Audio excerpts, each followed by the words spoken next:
Hallelujah. ದೇವರ ನಾಮಕ್ಕೆ ಸ್ತೋತ್ರವಾಗಲಿ. ತಿರುಗೊಂದಾವರ್ತಿ ದೇವರ ಸಾನ್ನಿಧ್ಯದಲ್ಲಿ ಶುಕ್ರವಾರ ದಿವಸದಲ್ಲಿ ಆತನ ಪಾದಗಳ ಬಳಿಯಲ್ಲಿ ಸೇರಿ ಬರುವಂತೆ ಅಲ್ಪರಾದ ನಮಗೆ ಗಣನೆಗೆ ಬಾರದವರಾದ ನಮ್ಮನ್ನು ಒಂದಾಗಿ ಸೇರಿಸಿರುವುದಕ್ಕಾಗಿ ನಾವು ದೇವರಿಗೆ ಕೃತಜ್ಞತಾ ಸ್ತುತಿಯೊಂದಿಗೆ ಆತನ ಸನ್ನಿಧಿಯಲ್ಲಿ ದೇವರ ವಾಕ್ಯಕ್ಕೆ ನಾವು ಕಿವಿಗೊಡೋಣ. ಇವತ್ತು ನಾನು ಮಾತಾಡಲಿಕ್ಕಿರುವಂಥ ಒಂದು ವಿಷಯ ನಮಗೆಲ್ಲರಿಗೂ ಬಹಳ ಚಿರಪರಿಚಿತ ಇರುವಂಥ ವೇದ ಭಾಗ. ಆದರೆ ಅದರಿಂದ ಕೆಲವು ಸಂಗತಿಗಳನ್ನು ತಿಳ್ಕೊಳ್ಳಲೇಬೇಕಾಗಿರುವಂಥ ಕೆಲವು ಸಂಗತಿಗಳು ಕ್ರೈಸ್ತರಾದ ನಮಗೆ, ಯೇಸುವನ್ನು ಪ್ರೀತಿಸುವಂಥ ನಮಗೆ ಬೇಕಾಗಿರುವಂಥ ಅಮೂಲ್ಯವಾಗಿರುವಂಥ ಕೆಲವು ಸಂಗತಿಗಳನ್ನು ನಿಮ್ಮ ಸನ್ನಿಧಿಯಲ್ಲಿ ನಾನು ಮಾತಾಡಲಿಕ್ಕಿದ್ದೇನೆ. ಈಗಿನ ದಿವಸಗಳಲ್ಲಿ ಜನರು ಸ್ವಾರ್ಥತೆ ಉಳ್ಳವರಾಗಿರ್ತಾರೆ. ಅಂದರೆ ನನಗೆ ಬೇಕು, ನಾನೇ, ನನ್ನ ಮಾತು ಕೇಳಬೇಕು, ನಾನಲ್ಲದೆ ಯಾರು ಯಾವುದು ಕೆಲಸಗಳನ್ನು ಮಾಡಬಾರ್ದು, ನಾನು ಹೇಳಿದ ಗೆರೆ ದಾಟಬಾರ್ದು, ನಾನು ಎಂಬುದಾಗಿ. ಹಾಲೆಲೂಯ. ಕೆಲವರ ಚಿಂತೆಗಳು, ಕೆಲವರ ಆಲೋಚನೆಗಳು ಆ ರೀತಿ ಇರ್ತದೆ. ನಾನೇ ಈ ಮನೆಗೆ ಒಡೆಯ ಅಥವಾ ಒಡತಿ, ಅಥವಾ ನಾನೇ ಈ ಮನೆಗೆ ಹೆಡ್ಡು, ನನ್ನ ಮಾತೇ ಕೇಳಬೇಕು, ನನ್ನ ಹಾಗೆ ನಾನು ಏನು ಹೇಳ್ತೀನೋ ಅದ್ರ ಗೆರೆ ದಾಟಬಾರ್ದು. ಹಾಲೆಲೂಯ. ಇದರ ನಾಮಕ್ಕೆ ಸ್ತೋತ್ರ. ಇವತ್ತು ನಾನು ಹೇಳಲಿಕ್ಕಿರುವಂಥ ಮಾತಾಡಲಿಕ್ಕಿರುವಂಥ ಒಂದು ವಿಷಯ ಸೆಲ್ಫಿಶ್, ಸ್ವಾರ್ಥತೆ.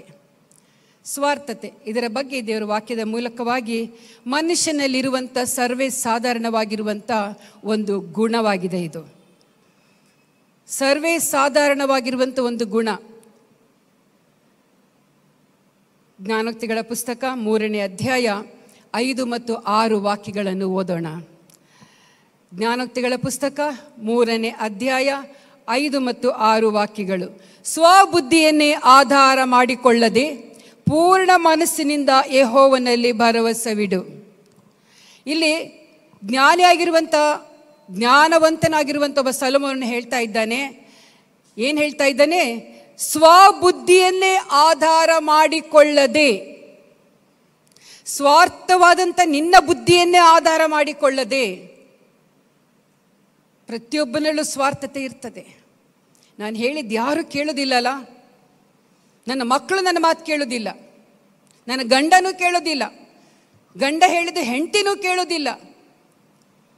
ಅವ್ರಿಗೆ ಮಾಡ್ತೀನಿ, ಕೇಳಿದರೆ ಬಿಟ್ಟು ಬಿಡಿ, ಮಾಡೋದು ಬೇಡ, ಏನು ಬೇಡ. ಸ್ವಾರ್ಥತೆ ಬೇಡ. ನೀವು ಹೇಳ್ತಿದ್ರೆ ಕೇಳೋದಿಲ್ಲಲ್ಲ, ಬಿಟ್ಟು ಬಿಡಿ. ನಮ್ಮಲ್ಲಿ ಸ್ವಾರ್ಥ ಬುದ್ಧಿ ಇರಬಾರ್ದು. ದೇವರ ವಾಕ್ಯ ಹೇಳ್ತದೆ, ಸ್ವಬುದ್ಧಿಯನ್ನೇ ಆಧಾರ ಮಾಡಿಕೊಳ್ಳದೆ ಪೂರ್ಣ ಮನಸ್ಸಿನಿಂದ ಯೆಹೋವನಲ್ಲಿ ಭರವಸವಿಡು. 6ನೇ ವಾಕ್ಯ ಹೇಳ್ತದೆ, ನಿನ್ನ ಎಲ್ಲ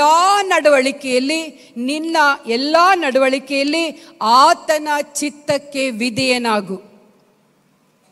ಆತನೇ ನಿನ್ನ ಎಲ್ಲ ಮಾರ್ಗಗಳನ್ನು ಸರಾಗ ಮಾಡುವನು. ಯಾವಾಗ ನಮ್ಮ ಜೀವಿತದಲ್ಲಿ ಸ್ವಾರ್ಥತೆ ಹೋಗ್ತದೋ, ಸೆಲ್ಫಿಶ್ ಹೋಗ್ತದೋ, ನಾನೇ ಎಂಬಂಥ ಆ ಪದ, ಆ ವಾಕ್ಯ ಯಾವಾಗಲೂ ಸೆಟದ್ ನಿಲ್ತದೆ. ಇಂಗ್ಲೀಷಲ್ಲಿ ಪದ ನೋಡಿದಿರಲ್ವಾ? ಅಕ್ಷರ ಹೇಗಿರ್ತದೆ? ಹೇಗಿರ್ತದೆ? ಸೆಟದ್ ನಿಲ್ತದೆ. ಅದು ಬಗ್ಗೋದಿಲ್ಲ, ಅದು ಕ್ರಾಸ್ ಆಗಿರಲ್ಲ, ಏನಾಗಿರಲ್ಲ. ಹೇಗಿರ್ತದೆ? ಸೆಟದು ನಿಲ್ತದೆ. ಅಲ್ಲಲ್ಲಿ ಸ್ಟ್ರೇಟಾಗಿ ನಿಲ್ತದೆ. ಅದಕ್ಕೆ ಹೆಮ್ಮೆ. ಎಂಬಂಥ ಪದಕ್ಕೆ ಆ ಅಕ್ಷರವೇ ಮೂಲವಾಗಿದೆ. ಅದು ಮಾದರಿಯಾಗಿದೆ. ಅದು ತೋರಿಸ್ಕೊಡ್ತದೆ. ಹಾಲೆಲೂಯ. ಇದರ ನಾಮಕ್ಕೆ ಸ್ತೋತ್ರ. ಇಲ್ಲಿ ಸ್ವಬುದ್ಧಿಯನ್ನು ಆಧಾರ ಮಾಡಿಕೊಳ್ಳಬೇಡ ಎಂಬುದಾಗಿ ಮನುಷ್ಯನಿಗೆ ಆತನು ಇಲ್ಲಿ ಜ್ಞಾನಿ ಸೊಲೊಮೋನನು ಹೇಳ್ತಾ ಇದ್ದಾನೆ. ಸ್ವಬುದ್ಧಿ ಬೇಡ. ಹಾಲೆಲ್ಲಿ ಇನ್ಯಾವ ಬುದ್ಧಿ ಬೇಕು? ಇಲ್ಲಿ ಪೂರ್ಣ ಮನಸ್ಸಿನಿಂದ ಯೆಹೋವನಲ್ಲಿ ಭರವಸವಿಡು. ನೀನು ದೇವರನ್ನು ಆತುಕೋ. ದೇವರು ಏನು ಹೇಳ್ತಾನೆ ಆ ಬುದ್ಧಿಯನ್ನು ನೀನು ನೆನಪಿಗೆ ತಂದುಕೋ. ದೇವರು ಏನು ಹೇಳ್ತಾನೆ ಆ ಬುದ್ಧಿಯನ್ನು ಮಾತ್ರ ನಿನ್ನ ಗಣನೆಗೆ ತೆಗೆದುಕೋ ಎಂಬುದಾಗಿ ಇಲ್ಲಿ ಬಹಳ ಸ್ಪಷ್ಟವಾಗಿ ಇಲ್ಲಿ ಹೇಳುವುದನ್ನು ನೋಡ್ತೇವೆ. ಮಾತ್ರವಲ್ಲ, ನಿನ್ನ ಎಲ್ಲ ನಡವಳಿಕೆಯಲ್ಲಿ ದೇವರ ಚಿತ್ತಕ್ಕೆ ವಿಧೇಯನಾಗಿರು. ದೇವರ ಚಿತ್ತ ಏನಾಗಿದೆ? ಸ್ವಾರ್ಥತೆ ಇಲ್ಲ ಆತನಲ್ಲಿ, ಅಹಂಕಾರ ಇಲ್ಲ ಆತನಲ್ಲಿ, ಹೆಮ್ಮೆ ಇಲ್ಲ. ಆತನು ದೀನತೆ ಉಳ್ಳವನು. ದೇವರ ಚಿತ್ತ ಏನಾಗಿದೆ? ಪ್ರತಿಯೊಬ್ಬ ಮನುಷ್ಯನು ದೀನ ಸ್ವಭಾವದಿಂದಲೂ ಕುಗ್ಗಿದ ಮನಸ್ಸಿನಿಂದಲೂ ದೇವರ ಸನ್ನಿಧಿಯಲ್ಲಿ ಜೀವಿಸಬೇಕೆಂಬುದು ಆತನ ಚಿತ್ತವಾಗಿದೆ. ಹಾಲೆಲೂಯ. ಇದರ ನಾಮಕ್ಕೆ ಸ್ತೋತ್ರ. ಅದಕ್ಕಾಗಿ ಇಲ್ಲಿ ಸೊಲೊಮೋನ ಹೇಳ್ತಾ ಇದ್ದಾನೆ, ನಿನ್ನ ಎಲ್ಲ ನಡವಳಿಕೆಯಲ್ಲಿ ಆತನ ಚಿತ್ತಕ್ಕೆ ವಿಧೇಯನಾಗಿರು. ಆತನ ಚಿತ್ತ ಅಂದರೆ ಯಾರು? ದೇವರ ಚಿತ್ತಕ್ಕೆ ವಿಧೇಯನಾಗಿರು. ಹಾಲೆಲೂಯ. ಮಾತ್ರವಲ್ಲ, ಆಗ ಆತನು ನಿನ್ನ ಎಲ್ಲ ಮಾರ್ಗಗಳನ್ನು ಸರಾಗ ಮಾಡುವನು. ನಿನಗೆ ಯಾವ ಕಾಯಿಲೆ ಇರುವುದಿಲ್ಲ. ನಾನು ಎಂಬಂತ ಹೆಮ್ಮೆ ಬಿಟ್ಟರೆ ನೀನು ಆರೋಗ್ಯವಾಗಿರ್ತೀಯ. ಯಾವ ಚಿಂತೆ ಇರೋದಿಲ್ಲ. ಹಲ್ಲೆಲೂಯಾ. ಯಾವ ಚಿಂತೆ ಇರೋದಿಲ್ಲ. ರೋಗಗಳು ಬರಲಿಕ್ಕೆ ಆಸ್ಪದನೇ ಇರಲ್ಲ. ಎಲ್ಲ ಚಿಂತೆಯನ್ನು ಆತನ ಮೇಲೆ ಹಾಕಿಬಿಟ್ರೆ, ಆತನ ಚಿತ್ತಕ್ಕೆ ವಿಧೇಯರಾದರೆ ನೀವೇನಾಗ್ತೀರಾ? ಆರೋಗ್ಯವಂತರಾಗಿರ್ತೀರ. ಅದು ನನ್ನ ಅನುಭವ. ನಾನು ಯಾವುದನ್ನು ತಲೆ ಕೆಡಿಸ್ಕೊಳ್ಳೋದಿಲ್ಲ. ಯಾರ ಮಾತು ಕೇಳಲಿ, ಯಾರ ಮಾತು ಕೇಳದೇ ಇರಲಿ, ನಾನು ಯಾವುದಕ್ಕೂ ತಲೆ ಕೆಡಿಸ್ಕೊಳ್ಳಲ್ಲ. ಅವರಿಗೋಸ್ಕರ ಪ್ರಾರ್ಥನೆ ಮಾಡ್ತೀನಿ ಅಷ್ಟೇ. ಯಾಕಂದರೆ ಅವರಿಗೂ ಸಹ ಬುದ್ಧಿ ಇರ್ತದೆ. ನಾನು ಮಾಡಿದ ತಪ್ಪು ಎಂಬಂಥ ಅರಿವು ಅವ್ರಿಗೆ ಉಂಟಾಗಿರ್ತದೆ. ಹಲ್ಲೆಲೂಯಾ. ಅದಕ್ಕಾಗಿ ನಾವು ಯಾಕೆ ತಲೆ ಕೆಡಿಸ್ಕೊಳ್ಬೇಕು? ಸ್ವಬುದ್ಧಿನ ಆಧಾರ ಮಾಡ್ಕೊಳ್ಬೇಡ್ರಿ. ಆತನ ಚಿತ್ತಕ್ಕೆ ವಿಧೇಯರಾಗಿ ನಾವು ಜೀವಿಸೋಣ. ದೇವರ ನಾಮಕ್ಕೆ ಸ್ತೋತ್ರವಾಗಲಿ. ಮಾತ್ರವಲ್ಲ, ಇಲ್ಲಿ ನಾವಿಲ್ಲಿ ಈಗ ತಾನೇ ಓದಿದ್ದು ಸ್ವಬುದ್ಧಿಯನ್ನು ಆಧಾರ ಮಾಡ್ಕೊಳ್ಬೇಡ ಎಂಬುದಾಗಿ ನಾನೀಗ ಹೇಳಿದೆ. ಇನ್ನೊಂದು ವಿಷಯನ ಓದಿಕೊಳ್ಳೋಣ. ಇನ್ನೇನು ನಾವು ಆಧಾರ ಮಾಡ್ಕೊಳ್ಬಾರ್ದು. ನಾವು ಫಿಲಿಪ್ಪಿ ಪತ್ರಿಕೆ 3ನೇ ಅಧ್ಯಾಯ 9ನೇ ವಾಕ್ಯ. ಫಿಲಿಪ್ಪಿ ಪತ್ರಿಕೆ 3ನೇ ಅಧ್ಯಾಯ 9ನೇ ವಾಕ್ಯ. ನಾನು ಕ್ರಿಸ್ತನನ್ನು ಸಂಪಾದಿಸಿಕೊಂಡು ನೇಮ ನಿಷ್ಠೆಗಳ ಫಲವಾಗಿರುವ ಸ್ವನೀತಿಯನ್ನಾಶ್ರಯಿಸದೆ ಕ್ರಿಸ್ತನನ್ನು ನಂಬುವುದರಿಂದ ದೊರಕುವಂಥ, ಅಂದರೆ ಕ್ರಿಸ್ತನ ಮೇಲಿನ ನಂಬಿಕೆಯ ಆಧಾರದಿಂದ ದೇವರು ಕೊಡುವಂಥ ನೀತಿಯನ್ನೇ ಹೊಂದಿ ಕ್ರಿಸ್ತನಲ್ಲಿರುವವರಾಗಿ ಕಾಣಿಸಿಕೊಳ್ಳಬೇಕು. ಇಲ್ಲಿ ಇನ್ನೊಂದು ವಿಷಯ ಬಗ್ಗೆ ನೋಡ್ತೇವೆ. ಸ್ವನೀತಿಯನ್ನು ನಾವೇನು ಮಾಡಬಾರ್ದು? ಅದನ್ನು ನಮ್ಮ ಜೀವಿತಗಳಲ್ಲಿ ಅಳವಡಿಸ್ಕೊಳ್ಳಿ. ಸ್ವನೀತಿ ಅಂದರೆ ನಮ್ಮದೇ ಕೆಲವೊಂದು ರೂಲ್ಸ್ ರೆಗ್ಯುಲೇಷನ್ಗಳನ್ನು ನಾವು ಕುಟುಂಬಗಳಲ್ಲಿ ಹಾಕ್ಕೊಂಡಿರ್ತೇವೆ, ನಮ್ಮ ನೆರೆಹೊರೆಯವರಲ್ಲಿ ಹಾಕ್ಕೊಂಡಿರ್ತೇವೆ. ಆ ಸ್ವನೀತಿ ಬೇಡ, ಕ್ರಿಸ್ತನ ನೀತಿಯನ್ನು ಧರಿಸ್ಕೊಳ್ಬೇಕು. ಹಾಗಿದ್ರೆ ಏನದು ಕ್ರಿಸ್ತನ ನೀತಿ? ನಾನು ಇಲ್ಲಿ ಬಹಳ ಸ್ಪಷ್ಟವಾಗಿ ಬರೆಯಲ್ಪಟ್ಟಿದೆ. ನಾನು ಕ್ರಿಸ್ತನನ್ನು ಸಂಪಾದಿಸಿಕೊಂಡು, ಕ್ರಿಸ್ತನನ್ನು ಆದಾಯ ಮಾಡಿಕೊಂಡು, ಸಂಪಾದಿಸಿಕೊಂಡು ಅಂದರೆ ಕ್ರಿಸ್ತನನ್ನು ಆದಾಯ ಪಡಿಸಿಕೊಂಡು, ಅಂದರೆ ಕ್ರಿಸ್ತನನ್ನೇ ನಮ್ಮ ಹೃದಯಗಳಲ್ಲಿ ಧರಿಸಿಕೊಂಡು ಕ್ರಿಸ್ತನ ಹೆಜ್ಜೆ ಜಾಡಿಯಲ್ಲಿ ನಾವು ನಡೆಯುವಂಥವರಾಗಿ ಸಂಪಾದಿಸಿಕೊಳ್ಳುವುದಂದರೆ ಆದಾಯ ಪಡಿಸಿಕೊಳ್ಳುವುದು. ನಮಗಿಲ್ಲಿ ಕ್ರಿಸ್ತನ ಇಲ್ಲದಂಥ ಜೀವಿತ ಅದೇನಾಗಿದೆ? ಬಡತನ ಜೀವಿತವಾಗಿರುತ್ತದೆ. ಇಲ್ಲಿ ದೇವರ ವಾಕ್ಯ ಹೇಳ್ತದೆ, ಯಾರು ಕ್ರಿಸ್ತನನ್ನು ಸಂಪಾದಿಸಿಕೊಂಡಿರ್ತಾರೋ, ಅಂದರೆ ಆತನನ್ನೇ ಆಧಾರ ಮಾಡಿ ಇಟ್ಕೊಂಡಿರ್ತಾರೋ ಅವರ ಬಗ್ಗೆ ಇಲ್ಲಿ ಮಾತಾಡ್ತಾ ಇದೆ. ಏನಂದರೆ, ಇಂಥವರು ಕ್ರಿಸ್ತನನ್ನು ಸಂಪಾದಿಸಿಕೊಂಡು ನೇಮ ನಿಷ್ಠೆಗಳ ಫಲವಾಗಿರುವ ಸ್ವನೀತಿಯನ್ನು ಆಶ್ರಯಿಸದೆ, ಅಂದರೆ ಒಬ್ಬ ವಿಶ್ವಾಸಿಗೆ ಹೇಳುವಂಥ ಒಂದು ಮಾತೇನೆಂದರೆ, ಸ್ವನೀತಿ ನಿಮಗೆ ಬೇಡ, ಹಿರಿಯರ ಸಂಪ್ರದಾಯಗಳು ನಮಗೆ ಬೇಡ, ಮನೆಯಲ್ಲಿ ಹಾಕಿಕೊಂಡಿರುವಂಥ ಯಾವ ರೂಲ್ಸ್ ರೆಗ್ಯುಲೇಷನ್ಗಳು ಬೇಡ, ಯಾವುದೇ ಮಾಟ ಮಂತ್ರಗಳು ಜ್ಯೋತಿಷಿಗಳು ಹೇಳಿರುವಂಥ ಯಾವ ನೀತಿಗಳು ನಮಗೆ ಬೇಡ. ಕ್ರಿಸ್ತನು ನಮಗೆ ಏನು ತೋರಿಸಿರ್ತಾನೋ ಆ ನೀತಿಯಲ್ಲಿ ಮಾತ್ರ ನಡಿಬೇಕೆಂಬುದಾಗಿ ಇಲ್ಲಿ ನಮಗೆ ಎಚ್ಚರಿಸುವಂಥದ್ದಾಗಿದೆ. ಹಲ್ಲೆಲೂಯಾ. ಕೆಲವರು ದೇವರ ವಾಕ್ಯಕ್ಕೆ ವಿಧೇಯರಾಗುವುದಿಲ್ಲ. ಯೇಸು ಕ್ರಿಸ್ತನು ಏನು ಹೇಳ್ತಾನೆ, ವಾಕ್ಯ ಏನು ಹೇಳ್ತದೆ, ಯೇಸುಲ್ಲಿರುವಂಥ ತತ್ವಗಳು ಬೋಧನೆಗಳಿಗೆ ಅವರಿಗೆ ಲಕ್ಷ್ಯ ಇರುವುದಿಲ್ಲ. ಮನುಷ್ಯನು ಏನು ಹೇಳ್ತಾನೆ ಆ ನೀತಿಗಳನ್ನು ಪಾಲಿಸ್ತಾರೆ. ಅನೇಕ ರೂಲ್ಸ್ ರೆಗ್ಯುಲೇಷನ್ಗಳನ್ನ ಹಾಕ್ಕೊಂಡಿರ್ತಾರೆ ಮನೆಯಲ್ಲಿ. ಇಂಥದೇ ಮಾಡಬೇಕು, ಹೀಗೆ ಜೀವಿಸಬೇಕು, ಹಲ್ಲೆಲೂಯಾ, ಇಂಥದನ್ನು ತಿನ್ನಬಾರ್ದು, ಈ ರೀತಿ ನಾವು ಜೀವಿಸಬೇಕೆಂಬುದಾಗಿ ರೂಲ್ಸ್. ಅದು ದೇವರು ಮೆಚ್ಚುವಂಥದ್ದಾಗಿದ್ದರೆ ಮಾತ್ರ ಅದೇನಾಗ್ತದೆ, ದೇವರು ಅದಕ್ಕೆ ಮೆಚ್ಚುತ್ತಾನೆ. ದೇವರಿಗೆ ವಿರೋಧವಾದಂಥ ಕಾರ್ಯಗಳನ್ನು ಮಾಡುವುದಾಗಿದ್ದರೆ ಅದು ಖಂಡಿತವಾಗಿಯೂ ದೇವರು ಮೆಚ್ಚುವುದಿಲ್ಲ. ಹಲ್ಲೆಲೂಯಾ. ಅದಕ್ಕಾಗಿ ಇಲ್ಲಿ ದೇವರ ವಾಕ್ಯ ಹೇಳ್ತದೆ, ಸ್ವನೀತಿಯನ್ನು ಆಶ್ರಯಿಸದೆ ಕ್ರಿಸ್ತನನ್ನು ನಂಬುವುದರಿಂದ ದೊರಕುವಂಥ, ಅಂದರೆ ಕ್ರಿಸ್ತನ ಮೇಲಣ ನಂಬಿಕೆಯ ಆಧಾರದಿಂದ ದೇವರು ಕೊಡುವಂಥ ನೀತಿಯನ್ನೇ ಹೊಂದಿ ಕ್ರಿಸ್ತನಲ್ಲಿರೋರಿಗಾಗಿ ಕಾಣಿಸಿಕೊಳ್ಳಿರಿ. ಇಲ್ಲಿ ಕ್ರಿಸ್ತನಿಂದ ಹೊಂದುವಂಥ ಆ ನೀತಿ ಯಾವುದು? ಕ್ರಿಸ್ತನಿಂದ ಹೊಂದುವಂಥ ನೀತಿ ಯಾವುದು?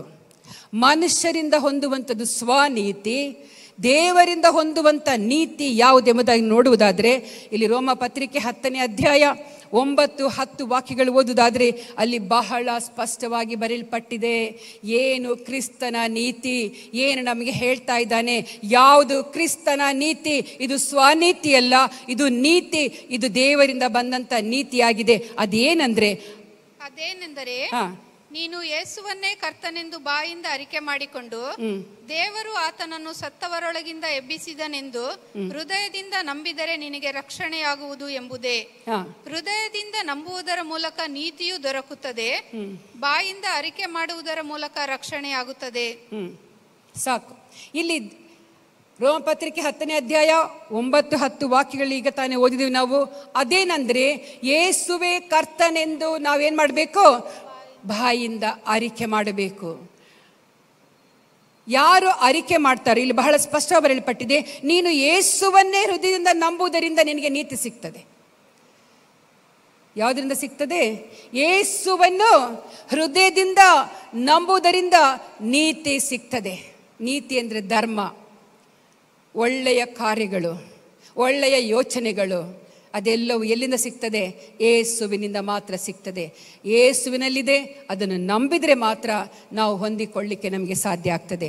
ನೀತಿ ದೊರಕುತ್ತದೆ. ಬಾಯಿಂದ ಅರಿಕೆ ಮಾಡುವುದರ ಮೂಲಕ ನಿನಗೆ ರಕ್ಷಣೆಯಾಗುತ್ತದೆ. ಹಲ್ಲೆಲೂಯಾ, ದೇವರ ನಾಮಕ್ಕೆ ಸ್ತೋತ್ರ. ಸ್ವನೀತಿ ಬೇಡ, ದೇವರ ನೀತಿ ನಾವು ಆಶ್ರಯಿಸಿಕೊಳ್ಳೋಣ. ದೇವರ ನೀತಿ ಏನು? ಯೇಸುವನ್ನೇ ಕರ್ತನೆಂದು ನಂಬುವುದು. ಹಲ್ಲೆಲೂಯಾ. ದೇವರ ನೀತಿ ಏನು?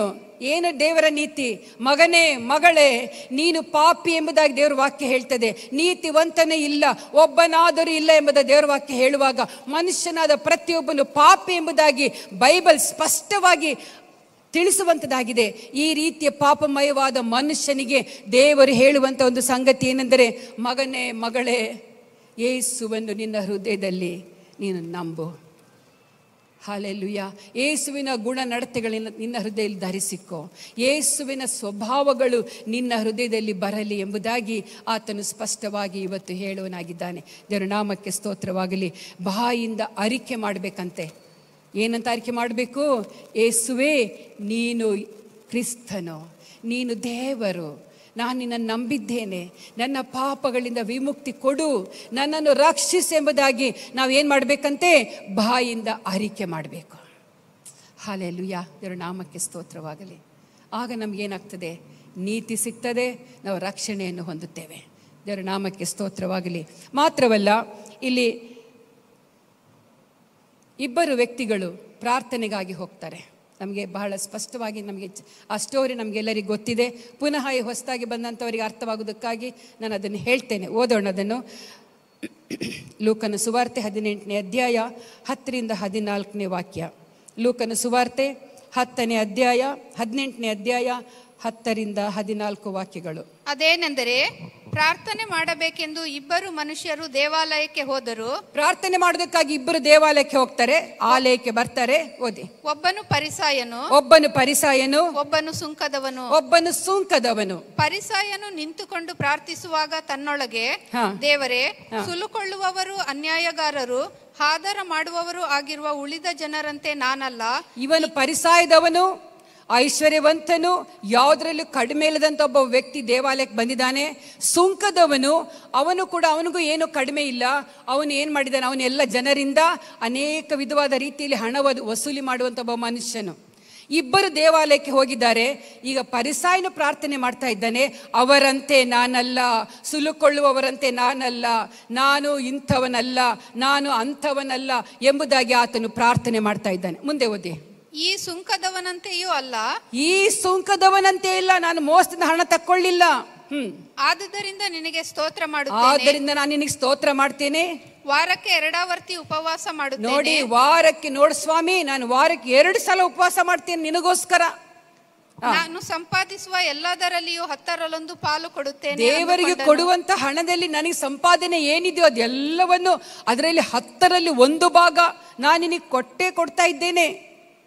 ಆದರೆ ಆ ಸುಂಕದವನು ದೂರದಲ್ಲಿ ನಿಂತು ಆಕಾಶದ ಕಡೆಗೆ ಕಣ್ಣೆತ್ತಿ ನೋಡುವುದಕ್ಕೂ ಮನಸ್ಸಿಲ್ಲದೆ ಎದೆಯನ್ನು ಬಡುಕೊಳ್ಳುತ್ತಾ, ದೇವರೇ, ಪಾಪಿಯಾದ. ಆದರೆ ಸುಂಕದವನು ಒಂದು ಕಡೆ ಪ್ರಾರ್ಥನೆ ಮಾಡ್ತಾ ಇದ್ದಾನೆ. ಅವನು ಹೇಗೆ ಪ್ರಾರ್ಥನೆ ಮಾಡ್ತಾ ಇದ್ದಾನೆ? ಆಕಾಶದ ಕಡೆಗೆ, ತನ್ನ ತಂದೆಯಾದ ದೇವರ ಕಡೆಗೆ ತನ್ನ ಮುಖವನ್ನು ಎತ್ತಿ ಆತನೇನು ಪ್ರಾರ್ಥನೆ ಮಾಡ್ತಾ ಇದ್ದಾನೆ? ಪಾಪಿಯಾದ ನನ್ನನ್ನು ಕರುಣಿಸು. ಓದಿಸಿ ಇನ್ನೊಂದು ಸಲ ಅದನ್ನು. ಆದರೆ ಆ ಸುಂಕದವನು ದೂರದಲ್ಲಿ ನಿಂತು ಆಕಾಶದ ಕಡೆಗೆ ಕಣ್ಣೆತ್ತಿ ನೋಡುವುದಕ್ಕೂ ಮನಸ್ಸಿಲ್ಲದೆ ಎದೆಯನ್ನು ಬಡಕೊಳ್ಳುತ್ತಾ ದೇವರೇ ದೇವರೇ ಪಾಪಿಯಾದ ನನ್ನನ್ನು ಕರುಣಿಸು ಅಂದನು. ಮುಂದೆ ಇವನು ನೀತಿವಂತನೆಂದು ನಿರ್ಣಯಿಸಲ್ಪಟ್ಟವನಾಗಿ ತನ್ನ ಮನೆಗೆ ಹೋದನು, ಆದರೆ ಪರಿಸಾಯನು ಅಂತವನಾಗಿ ಹೋಗಲಿಲ್ಲ ಎಂದು ನಿಮಗೆ ಹೇಳುತ್ತೇನೆ. ಇಲ್ಲಿ ಬಹಳ ಸ್ಪಷ್ಟವಾಗಿ ತಿಳಿಯುತ್ತದೆ ಏನಂದ್ರೆ, ಒಬ್ಬ ಮನುಷ್ಯನು ತನ್ನ ಪಾಪದ ಅರಿವಾತನಿಗೆ ಉಂಟಾಗಿ ನಾನು ಪಾಪಿ ಎಂಬಂತ ತಿಳುವಳಿಕೆ ಹೊಂದಿಕೊಂಡವನಾಗಿ ದೇವರ ಸನ್ನಿಧಿಯಲ್ಲಿ ತನ್ನ ಪಾಪಗಳಿಗೋಸ್ಕರ ಪಶ್ಚಾತ್ತಾಪಪಟ್ಟು ಪ್ರಾರ್ಥನೆ ಮಾಡುವಾಗ ಅವನು ನೀತಿವಂತನೆಂಬುದಾಗಿ ನಿರ್ಣಯಿಸಲ್ಪಡ್ತಾನೆ. ಅಲ್ಲಿ ವಾಕ್ಯ ಸ್ಪಷ್ಟವಾಗಿ ಹೇಳ್ತದೆ, ಪರಿಸಾಯನು ಅವನೇನು ಪ್ರೇಯರ್ ಮಾಡ್ದ, ಅವನಂತೆ ನಾನಲ್ಲ, ಇವರಂತೆ ನಾನಲ್ಲ, ನಾನು ಅಷ್ಟು ಕೊಡ್ತೇನೆ ಇಷ್ಟು ಕೊಡ್ತೇನೆ ಉಪವಾಸ ಮಾಡ್ತೇನೆ ಎಂಬುದಾಗಿ ಹೇಳಿದಂಥ ಮನುಷ್ಯನು, ಆ ಪರಿಸಾಯನು ಅವನು ನೀತಿವಂತನೆಂಬುದಾಗಿ ನಿರ್ಣಯಿಸಲ್ಪಡಲಿಲ್ಲ. ಇಲ್ಲಿ ಬಹಳ ಸ್ಪಷ್ಟವಾಗಿ ಬರೆಯಲ್ಪಟ್ಟಿದೆ. ಹಾಗಾದ್ರೆ ನೀತಿ ಅಂದ್ರೆ ಏನು? ನಿಮ್ಮ ಪಾಪಗಳಿಗೋಸ್ಕರ, ಹಲ್ಲೆಲೂಯಾ, ನಿಮ್ಮ ಪಾಪಗಳಿಗೋಸ್ಕರ ಪಶ್ಚಾತ್ತಾಪ ಪಟ್ಟು ಯೇಸು ಕ್ರಿಸ್ತನು ದೇವರೆಂಬುದಾಗಿ ನಂಬಿ ನಮ್ಮ ಪಾಪಗಳನ್ನು ದೇವರ ಸನ್ನಿಧಿಯಲ್ಲಿ ಅರಿಕೆ ಮಾಡುವಾಗ ನಾವು ನೀತಿವಂತರಾಗಿ ದೇವರ ಸನ್ನಿಧಿಯಲ್ಲಿ ಕಾಣಲ್ಪಡ್ತೇವೆ. ಇದೇ ನೀತಿ. ಹಲ್ಲೆಲೂಯಾ, ನಾಮಕ್ಕೆ ಸ್ತೋತ್ರ. ನಮಗೆ ಸ್ವನೀತಿ ಬೇಡ, ಸಂಪ್ರದಾಯಗಳು ಬೇಡ, ಹೀರಿಂದ ಬಂದಂತೆ ಯಾವ ಸಂಪ್ರದಾಯಗಳು ಬೇಡ. ನಮಗೆ ಬೇಕಾಗಿರುವಂಥದ್ದು ಒಂದೇ, ಸತ್ಯವೇದ ಹೇಳುವಂಥದ್ದು ಏನಂದ್ರೆ, ನಿಮಗೆ ರಕ್ಷಣೆ ಬೇಕು, ಪಾಪಿಯಾದ ನಿನಗೆ ರಕ್ಷಣೆ ಬೇಕು. ಆ ರಕ್ಷಣೆ ಎಲ್ಲಿ ಸಿಗ್ತದೆ? ಯೇಸು ಕ್ರಿಸ್ತನಲ್ಲಿ ಮಾತ್ರವೇ ಸಿಗುವಂಥದ್ದಾಗಿದೆ. ನೀನು ನೀತಿವಂತನಾಗಿ ನಿರ್ಣಯಿಸಲ್ಪಡಬೇಕಾದ್ರೆ ಯೇಸುವನ್ನು ನಂಬಬೇಕು, ನಿನ್ನ ಪಾಪವನ್ನು ಅರಿಕೆ ಮಾಡಬೇಕು. ಆಗ ನೀನು ಏನಾಗ್ತೀಯಾ? ನೀತಿವಂತನಾಗಿ ಎಣಿಸಲ್ಪಡ್ತೀಯಾ. ನಿನಗೆ ಕೊಡ್ಲಿಕ್ಕಿರುವಂಥ ಯೇಸು ಸ್ವಾಮಿ ಆತನು ಸಿದ್ಧ ಮಾಡಿರುವಂಥ ಪರಲೋಕ ರಾಜ್ಯ ನಮ್ಮದಾಗ್ತದೆ. ಹಲ್ಲೆಲೂಯಾ, ದೇವರ ನಾಮಕ್ಕೆ ಸ್ತೋತ್ರವಾಗಲಿ. ಇಲ್ಲಿ ಬಹಳ ಸ್ಪಷ್ಟವಾಗಿ ಒಪ್ಪಿಕೊಳ್ಳಬೇಕು, ನಂಬಬೇಕು, ಅರಿಕೆ ಮಾಡಬೇಕು. ಒಂದು ಸಾರಿ ಯೇಸು ಸ್ವಾಮಿ ಒಬ್ಬ ಯವನಸ್ಥನನ್ನು, ಯೇಸು ಸ್ವಾಮಿ ಹತ್ರ ಒಬ್ಬ ಯವನ ಪ್ರಾಯದಲ್ಲಿರುವಂಥ ಒಬ್ಬ ವ್ಯಕ್ತಿ ಬರ್ತಾನೆ. ಆತನೊಂದು ಮಾತು ಕೇಳ್ತೇನೆ, ಓದಿಕೊಳ್ಳೋಣ. ಮತ್ತಾಯನ ಸುವಾರ್ತೆ 19ನೇ ಅಧ್ಯಾಯ 17ನೇ ವಾಕ್ಯದಲ್ಲಿ ಬರೆಯಲ್ಪಟ್ಟಿದೆ, ಯೌವನಸ್ಥನು ಬಹಳ ಯಂಗ್ ಇರುವಂಥ ಒಬ್ಬ ವ್ಯಕ್ತಿ ಯೇಸುವಿನ ಬಳಿಗೆ ಬರ್ತಾನೆ. ಓದಿ ಸಿಸ್ಟರ್. ಆಗ ಒಬ್ಬನು ಬಂದು ಆತನನ್ನು, ಬೋಧಕನೇ, ನಾನು ನಿತ್ಯ ಜೀವಕ್ಕೆ ಹೋಗಬೇಕಾದ್ರೆ ಏನು ಮಾಡಬೇಕು? ನಿತ್ಯ ಜೀವ ನಾನೀಗ ಹೇಳಿದೆ. ಯಾರಿಗೆ ನಿತ್ಯ ಜೀವ ಸಿಗುವಂಥದ್ದಾಗಿದೆ? ಪಾಪವನ್ನು ಅರಿಕೆ ಮಾಡುವುದರ ಮೂಲಕ ಮಾತ್ರವಲ್ಲ, ಯೇಸುವೆ ನನ್ನ ಕರ್ತನೆಂಬುದಾಗಿ ನಾವು ಹೃದಯದಿಂದ ನಂಬಿದರೆ ಮಾತ್ರ ನಮಗೆ ಏನು ಸಿಗ್ತದೆ? ನಿತ್ಯ ಜೀವ ಸಿಗ್ತದೆ. ಈ ನಿತ್ಯ ಜೀವನ ಹುಡುಕಿಕೊಂಡು ಒಬ್ಬ ಯವನಸ್ಥನು ಬಂದಿದ್ದಾನೆ. ಎಲ್ಲಿ ಬಂದಿದ್ದಾನೆ? ಯೇಸುವಿನ ಹತ್ರ ಬಂದಿದ್ದಾನೆ. ನಾನು ನಿತ್ಯ ಜೀವಕ್ಕೆ ಸೇರಬೇಕಾದ್ರೆ ಏನ್ ಮಾಡಬೇಕು? ಆಗ ಯೇಸು ಸ್ವಾಮಿ ಹೇಳ್ತಾನೆ ನೋಡಿ, ಕೇಳಿ. ಆತನು ಅವನಿಗೆ, ಒಳ್ಳೆಯದನ್ನು ಕುರಿತು ನನ್ನನ್ನು ಯಾಕೆ ಕೇಳುತ್ತಿ? ಒಳ್ಳೆಯವನು ಒಬ್ಬನೇ. ಆದರೆ ಆ ಜೀವದಲ್ಲಿ ಸೇರಬೇಕೆಂದಿದ್ದರೆ ದೇವರಾಜ್ಞೆಗಳಿಗೆ ಸರಿಯಾಗಿ ನಡೆದುಕೋ. ಆ ಜೀವದಲ್ಲಿ ಅಂದ್ರೆ ಯಾವ ಜೀವ? ನಿತ್ಯ ಜೀವಕ್ಕೆ ಸೇರಬೇಕಾದರೆ ನೀನು ಹೀಗೆ ನಡ್ಕೊಳ್ಬೇಕು. ಹೇಳಿ. ಅವು ಯಾವುವು ಎಂದು ಕೇಳಲು ಯೇಸು, ನರಹತ್ಯೆ ಮಾಡಬಾರದು, ಮಾಡಬಾರದು, ಮೊದಲನೇದಾಗಿ ವ್ಯಭಿಚಾರ ಮಾಡಬಾರದು, ಕದಿಯಬಾರದು, ಸುಳ್ಳು ಸಾಕ್ಷಿ ಹೇಳಬಾರದು, ನಿನ್ನ ತಂದೆ ತಾಯಿಗಳನ್ನು ಸನ್ಮಾನಿಸಬೇಕು, ಮತ್ತು ನಿನ್ನ ಹಾಗೆಯೇ ನಿನ್ನ ನೆರೆಯವನನ್ನು ಪ್ರೀತಿ ಮಾಡಬೇಕು ಎಂಬಿವುಗಳೇ. ನಿನ್ನ ನೆರೆಯವನನ್ನು ನಿನ್ನ ಹಾಗೆಯೇ ಪ್ರೀತಿ ಮಾಡಬೇಕು. ಕ್ರೈಸ್ತ ಧರ್ಮದಲ್ಲಿ ಇರುವಂತ ವಿಶೇಷವಾದಂತ ಪರಲೋಕ ರಾಜ್ಯಕ್ಕೆ ಹೋಗಲೇಬೇಕಾಗಿರುವಂತ ಕೆಲವು ಮಾರ್ಗಗಳು ಇಲ್ಲಿ ಬರೆಯಲ್ಪಟ್ಟಿದೆ. ನಾವು ಪರಲೋಕ ರಾಜ್ಯಕ್ಕೆ ಹೋಗಬೇಕಾ? ಇದೆಲ್ಲದಕ್ಕೂ ನಾವು ಸರಿಯಾಗಿ ನಡ್ಕೊಳ್ಬೇಕು. ನರಹತ್ಯೆ ಮಾಡಬಾರದು, ವ್ಯಭಿಚಾರ ಮಾಡಬಾರದು, ಸುಳ್ಳು ಹೇಳಬಾರದು, ನನ್ನಂತೆ ನನ್ನ ನೆರೆಯವನನ್ನು ಪ್ರೀತಿಸಬೇಕು. ಇಂಥ ಎಲ್ಲ ವಾಗ್ದಾನಗಳು ಯಾವ ವೇದಗಳಲ್ಲಿ ಬರೆಯಲ್ಪಟ್ಟಿಲ್ಲ. ಇದು ಸತ್ಯವೇದದಲ್ಲಿ ಮಾತ್ರ ಬರೆಯಲ್ಪಟ್ಟಿದೆ. ಹಲ್ಲೆಲೂಯಾ. ಇಲ್ಲಿ ನಿತ್ಯ ಜೀವಕ್ಕೆ ಹೋಗಬೇಕೆಂಬುದಾಗಿ ಬಂದಂತೆ ಯವನಸ್ಥನಿಗೆ ಆತನು ಒಂದು ಉತ್ತರ ಕೊಡ್ತಾನೆ. ಓದಿ. ಆ ಯವನಸ್ಥನು ಆತನನ್ನು, ಇವೆಲ್ಲಕ್ಕೂ ಸರಿಯಾಗಿ ನಡ್ಕೊಂಡಿದ್ದೇನೆ.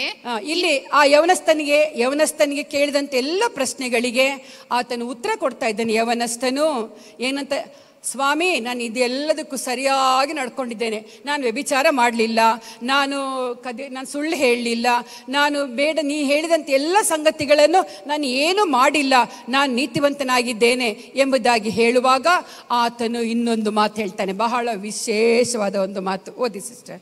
ಇನ್ನೇನು ಕಡಿಮೆಯಾಗಿರಬಹುದು ಎಂದು ಕೇಳಲು ಯೇಸು ಅವನಿಗೆ, ನೀನು ಸಂಪೂರ್ಣನಾಗಬೇಕೆಂದಿದ್ದರೆ, ನೀನು ಸಂಪೂರ್ಣನಾಗಬೇಕಾದರೆ, ಅಪೂರ್ಣನಲ್ಲ ಸಂಪೂರ್ಣ, ನೀನು ಒಂದು ಫುಲ್ ಕ್ರೈಸ್ತನಾಗಬೇಕಾದರೆ, ಫುಲ್ ಕ್ರೈಸ್ತನು, ಫುಲ್ ಯೇಸುವಿನ ಹಿಂಬಾಲಕನು, ಹಲ್ಲೆಲೂಯಾ, ಯೇಸುವನ್ನು ಆಧಾರ ಮಾಡಿಕೊಳ್ಳಲೇಬೇಕೆಂಬಂತ ಮನಸ್ಸುಳ್ಳವನು ಏನ್ ಮಾಡಬೇಕು? ಓದಿ ಸಿಸ್ಟರ್.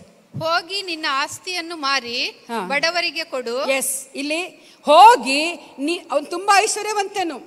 ಒಂದು ವೇಳೆ ಈಗಿರುವಂತ ಎಲ್ಲ ಐಶ್ವರ್ಯವಂತರ ಮಕ್ಕಳಿಗೆ ಅನ್ವಯಿಸುವಂಥದ್ದು ಇಲ್ಲಿ ಏನಂದ್ರೆ, ಏನ್ ಹೇಳ್ತಾ ಇದ್ದಾನೆ? ಹೋಗು, ನಿನ್ನ ಆಸ್ತಿಯನ್ನೆಲ್ಲ ಮಾರಿ ಬಡವರಿಗೆ ಕೊಡು. ಓದಿ ಸಿಸ್ಟರ್. ಪರಲೋಕದಲ್ಲಿ ನಿನಗೆ ಸಂಪತ್ತಿರುವುದು. ನೀನು ಬಡವರಿಗೆ ಕೊಟ್ಟರೆ, ನಿನ್ನ ಆಸ್ತಿಯನ್ನು ಮಾರಿ ಬಡವರಿಗೆ ಕೊಟ್ಟರೆ, ಈ ಎಲ್ಲ ಸಂಪತ್ತಿ ಎಲ್ಲಿ ಕೂಡಲ್ಪಡ್ತದೆ? ಪರಲೋಕದಲ್ಲಿ ಕೂಡಲ್ಪಡ್ತದೆ ಎಂಬುದಾಗಿ ಹೇಳುವಾಗ ಆತನ ಏನ್ ಮಾಡ್ತಾನೆ? ನೀನು ಬಂದು ನನ್ನನ್ನು ಹಿಂಬಾಲಿಸು ಎಂದು ಹೇಳಿದನು. ಆ ಯೌವನಸ್ಥನು ಬಹಳ ಆಸ್ತಿ ಉಳ್ಳವನಾದದ್ದರಿಂದ ಈ ಮಾತನ್ನು ಕೇಳಿ ದುಃಖದಿಂದ ಹೊರಟು ಹೋದನು. ನೋಡಿ, ಬಡವರಿಗೆ ಕೊಡು, ಬಡವರಿಗೆ ಕೊಡು ಎಂಬುದರಲ್ಲಿ ಸೋತು ಹೋಗ್ಬಿಟ್ಟ. ಹಲ್ಲೆಲೂಯಾ. ಆ ಯೌವನಸ್ಥನು ಎಲ್ಲದರಲ್ಲಿ ಸರಿಯಾಗಿದ್ದ, ಬಡವರಿಗೆ ಕೊಡು ಅಂತ ಹೇಳುವಾಗ ಅವನು ಸೋತು ಹೋಗ್ಬಿಟ್ಟ. ಅವನಿಗೆ ನಿತ್ಯ ಜೀವ ಇಲ್ಲ. ಅಂದರೆ ದೇವರ ಆ ಯೇಸು ಕ್ರಿಸ್ತನಲ್ಲಿರುವಂಥ ಒಳ್ಳೆಯ ಸ್ವಭಾವ ಏನಿದೆ? ಬಡವರನ್ನು ಪ್ರೀತಿಸುವಂಥದ್ದು, ಬಡವರಿಗೆ ಸಹಾಯ ಮಾಡುವಂಥದ್ದು, ಕಷ್ಟದಲ್ಲಿರೋರನ್ನ ಆಧರಿಸುವಂಥದ್ದು, ಸಂತೈಸುವಂಥದ್ದು. ಹಲ್ಲೆಲೂಯಾ. ಆತನ ಗುಣ ನಡತೆಗಳಲ್ಲಿ ವಿಶೇಷವಾದ ಗುಣವಾಗಿದೆ ಪ್ರಿಯರೇ. ಇಲ್ಲಿ ಯೌವನಸ್ಥನು ಅದಕ್ಕೆ ಯಾವುದಕ್ಕೂ ಮನಸ್ಸು ಮಾಡಲಿಲ್ಲ, ಆತನು ಸಪ್ಪೆ ಮುಖ ಮಾಡಿ ಹೋಗಿ ಬಿಡ್ತಾನೆ. ಹಲ್ಲೆಲೂಯಾ. ನಾನು ಯಾಕೆ ಹೇಳ್ತೇನೆ? ಯಾವುದು ನೀತಿ? ದೇವರ ಆಜ್ಞೆಗಳಿಗೆ ಸರಿಯಾಗಿ ನಡ್ಕೊಳ್ಳುವುದೇ ದೇವರ ನೀತಿಯಾಗಿದೆ. ಇಲ್ಲಿ ಯೌವನಸ್ಥನು ಸೋತು ಹೋಗಿಬಿಟ್ಟ ಪ್ರಿಯರೇ. ದೇವರ ನಾಮಕ್ಕೆ ಸ್ತೋತ್ರವಾಗಲಿ. ಮಾತ್ರವಲ್ಲ, ಇಲ್ಲಿ ಸ್ವಪ್ರಯೋಜನವನ್ನು ಕೂಡ ನಾವು ಮಾಡಬಾರದೆಂಬುದಾಗಿ ನಾವು ದೇವರ ವಾಕ್ಯದಲ್ಲಿ ಓದ್ತೇವೆ. ನಾನು ಮೊದಲನೇದಾಗಿ ಹೇಳಿದೆ, ಏನು ಹೇಳಿದೆ? ನಾವು ಸ್ವಬುದ್ಧಿಯನ್ನು ಆಧಾರ ಮಾಡಿಕೊಳ್ಬಾರ್ದು. ಎರಡನೇದಾಗಿ ನಾವು ಸ್ವನೀತಿಯನ್ನು ಆಧಾರ ಮಾಡಿಕೊಳ್ಬಾರ್ದು. ಮೂರನೇದಾಗಿ ನಾನು ಹೇಳಿದೆ ಸ್ವಪ್ರಯೋಜನವನ್ನು ನಾವು ಮಾಡಬಾರ್ದು. ಅಂದರೆ ಒಂದು ವಾಕ್ಯ ಓದಿಕೊಳ್ಳೋಣ. 1 ಕೊರಿಂಥ 13ನೇ ಅಧ್ಯಾಯ 4-5 ವಾಕ್ಯಗಳು ಪ್ರೀತಿ ಬಗ್ಗೆ ಬರೆಯಲ್ಪಟ್ಟಿದೆ. ಎಲ್ಲಿ ಪ್ರೀತಿ ಇಲ್ಲವೋ ಅಲ್ಲಿ ಸ್ವಪ್ರಯೋಜನ ಇರ್ತದೆ.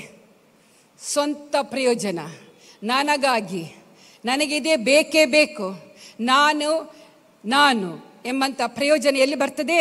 ನಾನೀ ಮನೆ ಬಾಸ್, ಇದು ತೋರಿಸುತ್ತೆ ನಾನು. ಹಲ್ಲೆಲೂಯಾ. ಈ ಒಂದು ಸ್ವಾರ್ಥ ಚಿಂತನೆ ಯಾರಲ್ಲಿ ಇರ್ತದೋ ಅವರು ಸ್ವಪ್ರಯೋಜನವನ್ನು ಮಾತ್ರ ಯೋಚಿಸ್ತಾರೆ. ಓದಿ ಸಿಸ್ಟರ್. ಪ್ರೀತಿಯು ಬಹು ತಾಳ್ಮೆ ಉಳ್ಳದು. ಎಲ್ಲಿ ಪ್ರೀತಿ ಇದೆಯೋ ಅಲ್ಲಿ ಬಹು ತಾಳ್ಮೆ ಇದೆ. ಪ್ರೀತಿ ದಯೆ ತೋರಿಸುವುದು. ಪ್ರೀತಿ ಏನ್ ಮಾಡ್ತದೆ? ಅವನು ವೈರಿ ಆಗಿದ್ರು, ಅವನು ಸ್ನೇಹಿತನಾಗಿದ್ರು, ಅವನು ಗಂಡನಾದ್ರು, ಅವನ ಹೆಂಡತಿ ಆದ್ರು, ಮಕ್ಕಳಾದ್ರು, ಪ್ರೀತಿ ಏನ್ ತೋರಿಸ್ತದೆ? ದಯೆ ತೋರಿಸ್ತದೆ. ಹಲ್ಲೆಲೂಯಾ.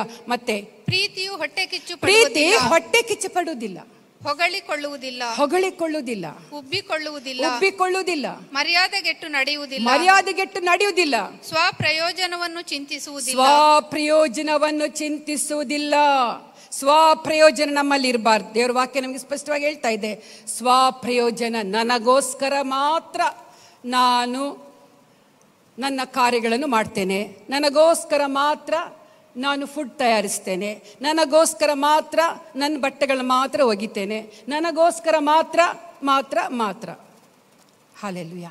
ಇಂಥ ಸ್ವಪ್ರಯೋಜನ ಯಾರಲ್ಲಿದೆಯೋ ಅವನು ನಿತ್ಯ ಜೀವಕ್ಕೆ ಬಾಧ್ಯನಾಗುವುದಿಲ್ಲ, ಅವನು ನೀತಿವಂತನಾಗಿ ಎಣಿಸಲ್ಪಡುವುದಿಲ್ಲ. ಹಲ್ಲೆಲೂಯಾ. ದೇವರ ನಾಮಕ್ಕೆ ಸ್ತೋತ್ರವಾಗಲಿ. ಮಾತ್ರವಲ್ಲ, ಅಪಕಾರವನ್ನು ಮನಸ್ಸಿನಲ್ಲಿಟ್ಟುಕೊಳ್ಳುವುದಿಲ್ಲ. ಅಪಕಾರ, ಏನಾದರೂ ತಪ್ಪು ಮಾಡಿದರೆ, ನಿಮಗೆ ವಿರೋಧವಾದ ಸಂಗತಿಗಳು ಯಾರಾದರೂ ಮಾಡಿದರೆ ಅದನ್ನು ಮನಸ್ಸಿನಲ್ಲಿ ಇಟ್ಟುಕೊಂಡು ವರ್ಷವಾದರೂ, 2 ವರ್ಷವಾದರೂ, 3 ವರ್ಷವಾದರೂ, 10 ವರ್ಷಗಳಾದರೂ ಅದನ್ನು ಎತ್ತಿ ಆಡುವಂಥ ಮನಸ್ಸುಳ್ಳಂಥ ಜನರು ಈ ಲೋಕದಲ್ಲಿದ್ದಾರೆ. ನೀನು ಆವಾಗ ಹೀಗೆ ಮಾಡಿದೆಯಲ್ಲ, ನಾನು ನಿನ್ನನ್ನು ಬಿಡೋದಿಲ್ಲ, ನಿನಗೆ ಮುಯಿ ತೀರಿಸ್ತೇನೆ ಎಂಬಂಥ ಮನಸ್ಸು ಮಾನವನಲ್ಲಿ ಇದೆ ಪ್ರಿಯರೇ. ಅದಕ್ಕಾಗಿ ದೇವರ ವಾಕ್ಯ ನಮ್ಮನ್ನು ಇವತ್ತು ಎಚ್ಚರಿಸ್ತಾ ಇದೆ. ಸ್ವಪ್ರಯೋಜನ ನಮಗೆ ಬೇಡ, ಸ್ವಪ್ರಯೋಜನ ಬೇಡ. ನಾವು ಜೀವಿಸುವುದಲ್ಲ, ನಾವು ಇನ್ನೊಬ್ಬರಿಗಾಗಿ ಜೀವಿಸಬೇಕು. ನಮಗೋಸ್ಕರ ನಾವು ಜೀವಿಸುವುದಲ್ಲ. ಹಲ್ಲೆಲೂಯಾ. ಇಲ್ಲಿ ಸ್ವಪ್ರಯೋಜನ ಅಂದರೆ ನಮಗೋಸ್ಕರ ನಾವು ಜೀವಿಸುವುದೇ ಅಂತ ಅರ್ಥ. ನಮಗೋಸ್ಕರ ನಾವು ಜೀವಿಸುವುದಲ್ಲ, ಇತರರಿಗೋಸ್ಕರ. ಇದು ದೇವರು ನಮಗೆ ಮಾದರಿ ತೋರಿಸ್ಕೊಟ್ಟಿದ್ದಾನೆ. ಒಂದು ವಾಕ್ಯ ಓದಿಕೊಳ್ಳೋಣ. ಈಗ ತಾನೇ ಓದಿದ ಆ ವಾಕ್ಯದಲ್ಲಿ ಹೇಳಿದ ಪ್ರಕಾರ ಸ್ವಪ್ರಯೋಜನವನ್ನು ಚಿಂತಿಸಬಾರದು. ಹಲ್ಲೆಲೂಯಾ. ಈಗ 1 ಕೊರಿಂಥ 10ನೇ ಅಧ್ಯಾಯ 25ನೇ ವಾಕ್ಯ ಓದಿಕೊಳ್ಳೋಣ.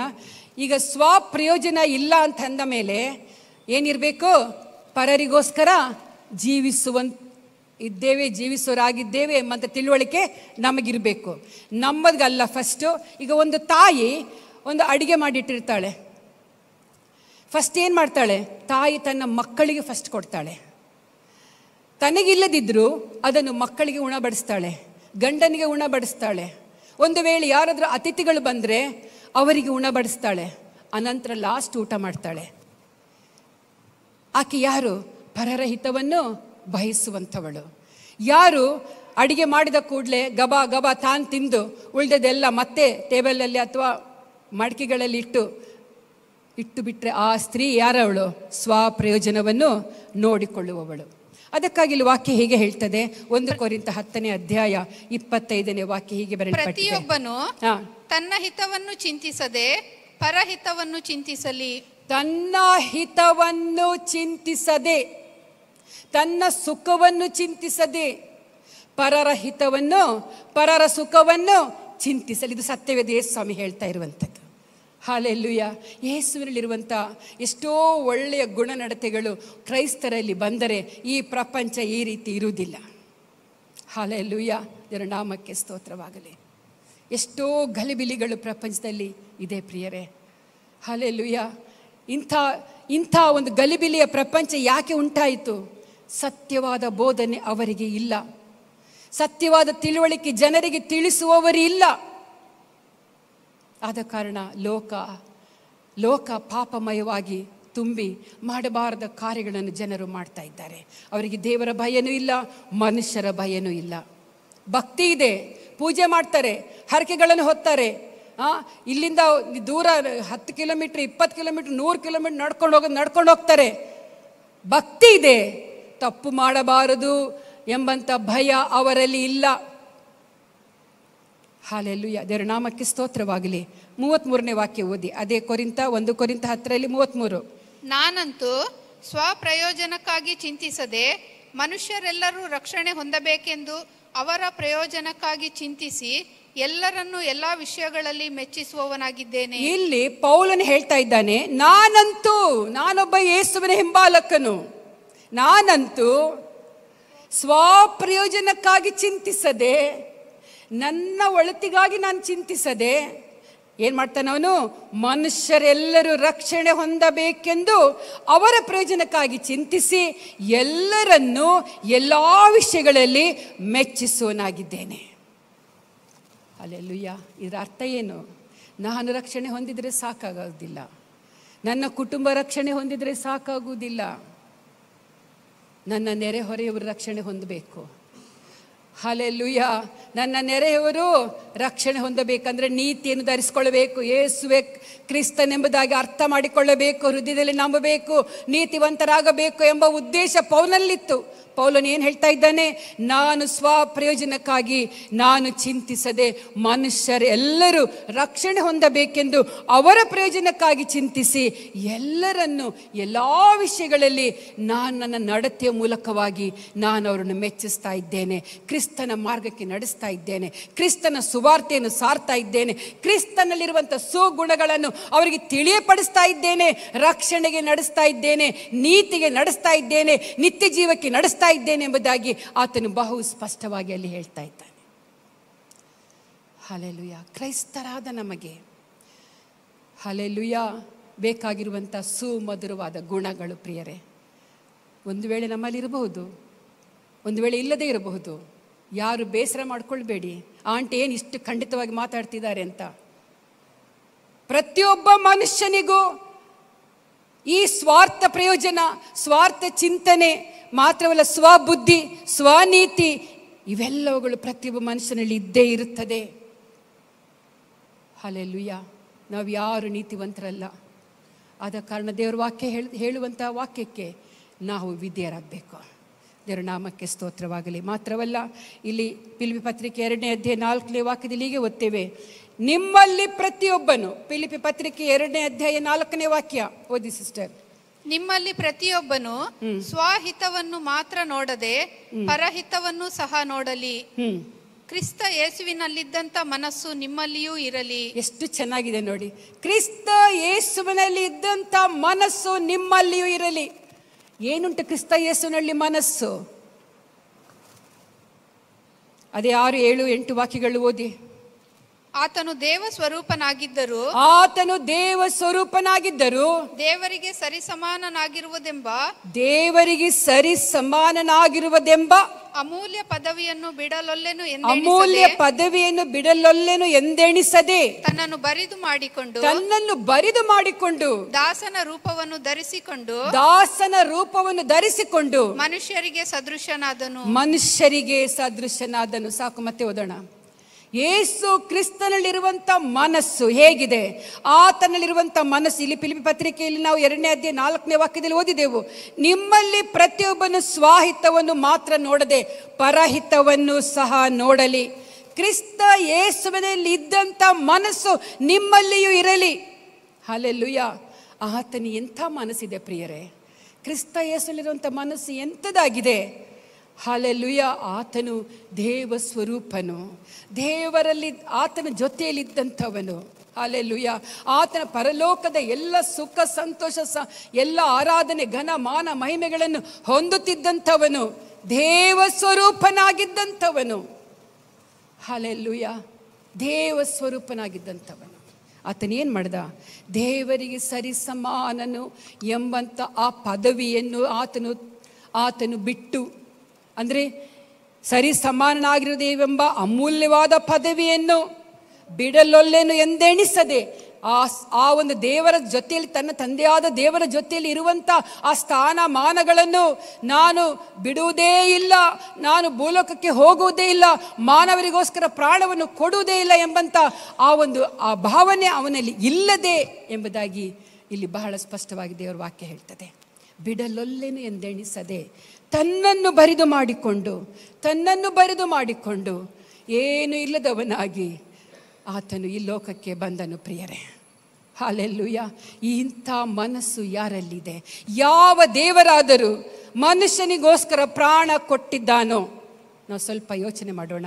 ನಮ್ಮ ಪಾಪಗಳಿಗೋಸ್ಕರ ಯಾವ ದೇವರಾದರೂ ತನ್ನ ಪ್ರಾಣವನ್ನು ಕೊಟ್ಟು ಆತನು ಈ ಲೋಕಕ್ಕೆ ಬಂದವನಾಗಿದ್ದಾನೋ? ನಾವು ಯೋಚನೆ ಮಾಡೋಣ. ಹಲ್ಲೆಲೂಯಾ. ಇಲ್ಲಿ ವಾಕ್ಯ ಹೇಳ್ತದೆ, ತನ್ನನ್ನು ಬರಿದು ಮಾಡಿಕೊಂಡು ದಾಸನ ರೂಪವನ್ನು ಧರಿಸಿಕೊಂಡನು. ದಾಸ ಅಂದರೆ ಸೇವಕ. ತನ್ನ ತಂದೆಗೆ, ತನ್ನ ತಂದೆಯಾದ ದೇವರ ಮಾತಿಗೆ ವಿಧೇಯನಾಗಿ ಆತನು ದಾಸನಾಗಿ ಲೋಕಕ್ಕೆ ಬಂದನು. ಮಗುವಾಗಿ ಜನಿಸಿದನು. 33.5 ವರ್ಷಗಳ ಕಾಲ ಆತನು ಈ ಲೋಕದಲ್ಲಿ ಜೀವಿಸಿದನು. 3.5 ವರ್ಷಗಳ ಕಾಲ ಆತನು ಮಾಡದೇ ಇರುವಂಥ ಕಾರ್ಯಗಳಿಲ್ಲ ಪ್ರಿಯರೇ. ಮನುಷ್ಯನಿಗೆ ಆತನು ದಯೆ ತೋರಿಸಿದನು, ಕರುಣೆ ತೋರಿಸಿದನು, ರೋಗಗಳಿಂದ ಬಿಡುಗಡೆ ಕೊಟ್ಟನು, ದೇವಪೀಡಿತರಿಗೆ ಬಿಡುಗಡೆ ಕೊಟ್ಟನು, ಸತ್ತವರನ್ನು ಎಬ್ಬಿಸಿದನು, ಅದ್ಭುತಗಳನ್ನು ನಡೆಸಿದನು. ಹಲ್ಲೆಲೂಯಾ. ಇದರ ನಾಮಕ್ಕೆ ಸ್ತೋತ್ರವಾಗಲಿ. ಇಲ್ಲಿ ಓದ್ತೇವೆ, ದಾಸನ ರೂಪವನ್ನು ಧರಿಸಿಕೊಂಡು ಮನುಷ್ಯನಿಗೆ ಸದೃಶನಾದನು. ಓದಿ ಸಿಸ್ಟರ್. ಹೀಗೆ ಆತನು ಆಕಾರದಲ್ಲಿ ಮನುಷ್ಯನಾಗಿ ಕಾಣಿಸಿಕೊಂಡಿದ್ದಾಗ ತನ್ನನ್ನು ತಗ್ಗಿಸಿಕೊಂಡು ಮರಣವನ್ನು, ಅಂದರೆ ಶಿಲುಬೆಯ ಮರಣವನ್ನಾದರೂ ಹೊಂದುವಷ್ಟು ವಿಧೇಯನಾದನು. ಹೀಗೆ ಆತನು ಬರಿದಾಗಿ ಬಂದಂತ ಆತನು, ದಾಸನ ರೂಪವನ್ನು ಧರಿಸಿಕೊಂಡು ಬಂದಂತ ಆತನು ಏನಾಗಿದ್ದಾನೆ? ಆಕಾರದಲ್ಲಿ ಮನುಷ್ಯನಾಗಿ ಕಾಣಿಸಿಕೊಂಡಿದ್ದಾಗ ತನ್ನನ್ನು ಬರಿದು ಮಾಡಿಕೊಂಡು, ತನ್ನನ್ನು ತಗ್ಗಿಸಿಕೊಂಡು ಮರಣವನ್ನು ಅಂದರೆ ಶಿಲುಬೆಯ ಮರಣವನ್ನಾದರೂ ಹೊಂದುವಷ್ಟು ವಿಧೇಯನಾದನು. ಹಲ್ಲೆಲೂಯಾ. ಇಂಥ ಗುಣಲಕ್ಷಣಗಳು ನಮ್ಮಲ್ಲಿದೆಯಾ? ನಾವು ಯಾರಿಗಾದರೂ ಪ್ರಾಣ ಕೊಡುವಂಥ ಸಮಯ ಬಂದರೆ ನಾವು ಕೊಡಲಿಕ್ಕೆ ರೆಡಿ ಇದ್ದೇವಾ? ಕ್ರಿಸ್ತನಿಗಾಗಿ ಹೋಗಲಿ, ಮನುಷ್ಯರಿಗಾಗಿ ಅಲ್ಲ, ಕ್ರಿಸ್ತನಿಗಾಗಿ, ಆತನ ನಂಬಿಕೆಗೋಸ್ಕರ, ಆತನ ಮೇಲಿಟ್ಟಿರುವಂಥ ನಂಬಿಕೆಗೋಸ್ಕರ ನೀವು ಪ್ರಾಣವನ್ನು ಕೊಡಬೇಕಾಗಿ ಬಂದರೂ ನೀವು ಸಿದ್ಧರಿದ್ದೀರಾ? ಯೇಸು ತಾನೇ ಈ ಲೋಕಕ್ಕೆ ಬಂದು ನಮಗೋಸ್ಕರ ಆತನು ಪ್ರಾಣವನ್ನು ಕೊಟ್ಟಿದ್ದಾನೆ. ಹಲ್ಲೆಲೂಯ. ಇಂಥ ಗುಣ ನಮ್ಮಲ್ಲಿದೆಯಾ? ಕ್ರಿಸ್ತನಲ್ಲಿರುವಂಥ ಮನಸ್ಸು ನಮ್ಮಲ್ಲಿದೆಯಾ? ಕ್ರೈಸ್ತರು ಅಂತ ಹೇಳ್ಕೊಳ್ತೇವೆ, ಕ್ರೈಸ್ತರು, ಯೇಸುವಿನ ಹಿಂಬಾಲಕರು. ಎಲ್ಲಿದೆ ಗುಣಲಕ್ಷಣಗಳು? ನೀನು ಯೇಸು ಸ್ವಾಮಿ ನಂಬ್ತಾ ಇದೆಯಾ? ಇಲ್ಲ ನಂಗೆ ಗೊತ್ತಿಲ್ಲ. ಪೇತ್ರನ ಹಾಗೆ ನಾವೇನು ಮಾಡ್ತೇವೆ? ಹಿಂಜರಿದು ಹೋಗ್ತೇವೆ. ಪ್ರೀತಿ ದೇವ ಜನರೇ, ಸಾಕ್ಷಿಯಾಗಿ ನಿಲ್ಲಬೇಕು. ಆತನು ಸಾಕ್ಷಿಯಾಗಿ ನಿಂತನು. ಸತ್ಯವೇದದಲ್ಲಿ ಆತನಿಲ್ಲದೆ ಒಂದು ವಾಕ್ಯವು ಬರೆಯಲ್ಪಟ್ಟಿಲ್ಲ. ಯಾಕೆ? ಆತನು ಸಾಕ್ಷಿಯಾಗಿ ನಿಂತನು. ದೇವರ ನಾಮಕ್ಕೆ ಸ್ತೋತ್ರವಾಗಲಿ. ಮಾತ್ರವಲ್ಲ, ಇಲ್ಲಿ ಸ್ವಕಾರ್ಯದ ಮೇಲೆ ಮನಸ್ಸಿಡಬೇಡ ಎಂಬುದಾಗಿ ದೇವರ ವಾಕ್ಯ ಹೇಳ್ತದೆ. ಸ್ವಕಾರ್ಯ, ನಿಮ್ಮದೇ ಎಲ್ಲ ಕಾರ್ಯಗಳ ಮೇಲೆ ಮನಸ್ಸಿಡಬಾರ್ದು. ಇನ್ಯಾವ ಕಾರ್ಯದ ಮೇಲೆ ಮನಸ್ಸಿಡಬೇಕು ದೇವರ ವಾಕ್ಯ ಹೇಳ್ತದೆ. ಒಂದು ವಾಕ್ಯ ಓದಿಕೊಳ್ಳೋಣ. ಫಿಲಿಪ್ಪಿ ಪತ್ರಿಕೆ 2ನೇ ಅಧ್ಯಾಯ 21ನೇ ವಾಕ್ಯ. ಫಿಲಿಪ್ಪಿ ಪತ್ರಿಕೆ 2ನೇ ಅಧ್ಯಾಯ 21ನೇ ವಾಕ್ಯ. ಎಲ್ಲರೂ ಸ್ವಕಾರ್ಯಗಳ ಮೇಲೆ ಮನಸ್ಸಿಡುತ್ತಾರೆಯೇ ಹೊರತು ಯೇಸು ಕ್ರಿಸ್ತನ ಕಾರ್ಯಗಳ ಮೇಲೆ ಮನಸ್ಸಿಡುವುದಿಲ್ಲ. ಇಲ್ಲಿ ಏನು ಓದ್ತೇವೆ ನಾವು? ಎಲ್ಲರೂ ಅಂದ್ರೆ ಎಲ್ಲ ಮನುಷ್ಯರು, ಪ್ರಾಣಿಗಳೆಲ್ಲ ಬರೆದಿರೋದಿಲ್ಲ. ಎಲ್ಲ ಮನುಷ್ಯರು ಏನು ಮಾಡ್ತಾರಂತೆ? ಸ್ವಕಾರ್ಯಗಳು. ಒಂದು ದಿನನೂ ಕೂಡ ಸ್ಪೆಷಲ್ ಮೀಟಿಂಗ್ ಇದೆ, ದೇವರ ವಾಕ್ಯದೆ ಸಾರುವುದಕ್ಕಾಗಿ ದೊಡ್ಡ ಸೇವಕರು ಬಂದಿದ್ದಾರೆ, ಸುಮಧುರವಾದ ವಾಕ್ಯಗಳಲ್ಲಿ ಸಾರಲ್ಪಡ್ತದೆ ಎಂಬುದಾಗಿ ಅಂತ ಹೇಳುವಾಗ ತನ್ನ ಕೆಲಸವನ್ನು ಕೂಡ ಬಿಟ್ಟು ಆರಾಧನೆಗೆ ಸೇರಿ ಬರಬೇಕು. ಹಲ್ಲೆಲೂಯ. ಇಲ್ಲಿ ಏನು ಹೇಳ್ತಿದೆ? ಸ್ವಕಾರ್ಯಗಳನ್ನು ಬಿಟ್ಟು ಬಿಡಬೇಕು. ದೇವರ ಸಾನ್ನಿಧ್ಯಕ್ಕೆ ಫಸ್ಟ್ ಪ್ರಾಮುಖ್ಯತೆ ಕೊಡಬೇಕು. ಇದು ದೇವರ ವಾಕ್ಯ ಹೇಳುವಂಥದ್ದು. ಹಲ್ಲೆಲೂಯ. ಸ್ವಕಾರ್ಯಗಳ ಮೇಲೆ ಮನಸ್ಸಿಡುತ್ತಾರೆಯೇ ಹೊರತು ಯೇಸು ಕ್ರಿಸ್ತನ ಕಾರ್ಯಗಳ ಮೇಲೆ ಮನಸ್ಸಿಡುವುದಿಲ್ಲ. ಇದು ಮನುಷ್ಯನ ಸ್ವಭಾವ. ಆದ ಕಾರಣ ಏನು ಹೇಳ್ತಾ ಇದೆ? ಏನು ಮಾಡಬೇಕು ನಾವು? ಸ್ವಕಾರ್ಯಗಳನ್ನು ಕ್ರಿಸ್ತನಿಗೋಸ್ಕರ ನಾವು ಲೆಸ್ ಮಾಡಬೇಕು, ಕಡಿಮೆ ಮಾಡಿಕೊಳ್ಬೇಕು, ರಜೆ ಹಾಕಬೇಕು. ನಮ್ಮ ಕಾರ್ಯಗಳನ್ನು ಕಡಿಮೆ ಮಾಡಿಕೊಳ್ಬೇಕು. ಕ್ರಿಸ್ತನಿಗಾಗಿ ಸಮಯವನ್ನು ಕೊಡಬೇಕು. ದೇವರ ವಾಕ್ಯವನ್ನು ಕೇಳೋದಕ್ಕಾಗಿ ಸಮಯವನ್ನು ಕೊಡಬೇಕು. ಹಲ್ಲೆಲೂಯಾ. ದೇವರ ನಾಮಕ್ಕೆ ಸ್ತೋತ್ರ. 2 ತಿಮೋತಿ 3ನೇ ಅಧ್ಯಾಯ 1-2 ವಾಕ್ಯ ಹೀಗೆ ಓದ್ತೇವೆ. ಆದರೆ ಕಡೇ ದಿವಸಗಳಲ್ಲಿ ಕಠಿಣ ಕಾಲಗಳು ಬರುವುದೆಂಬುದನ್ನು ನೆನೆಸಿಕೋ, ತಿಳಿದುಕೋ. ಕಡೇ ದಿವಸಗಳು, ಕಠಿಣ ಕಾಲಗಳು ಬರುವುದುಂಟು. ಏನೇನು ಕಠಿಣ ಕಾಲಗಳು? ದೇವರ ವಾಕ್ಯದಲ್ಲಿ ಓದ್ತೇವೆ. ಹಿಂಸೆಗಳು, ನಿಂದೆಗಳು, ಅಪಮಾನಗಳು, ಬರಗಾಲಗಳು, ಅತಿವೃಷ್ಟಿ, ಅನಾವೃಷ್ಟಿ, ಯುದ್ಧಗಳು, ಕೊಲೆಗಳು, ಮೋಸಗಳು, ದರೋಡೆ, ಮುಂತಾದ ಕಾರ್ಯಗಳು ಕಠಿಣ ಕಾರ್ಯಗಳಾಗಿದೆ ಪ್ರಿಯರೇ. ಇವೆಲ್ಲವೂ ಬರುತ್ತದೆ.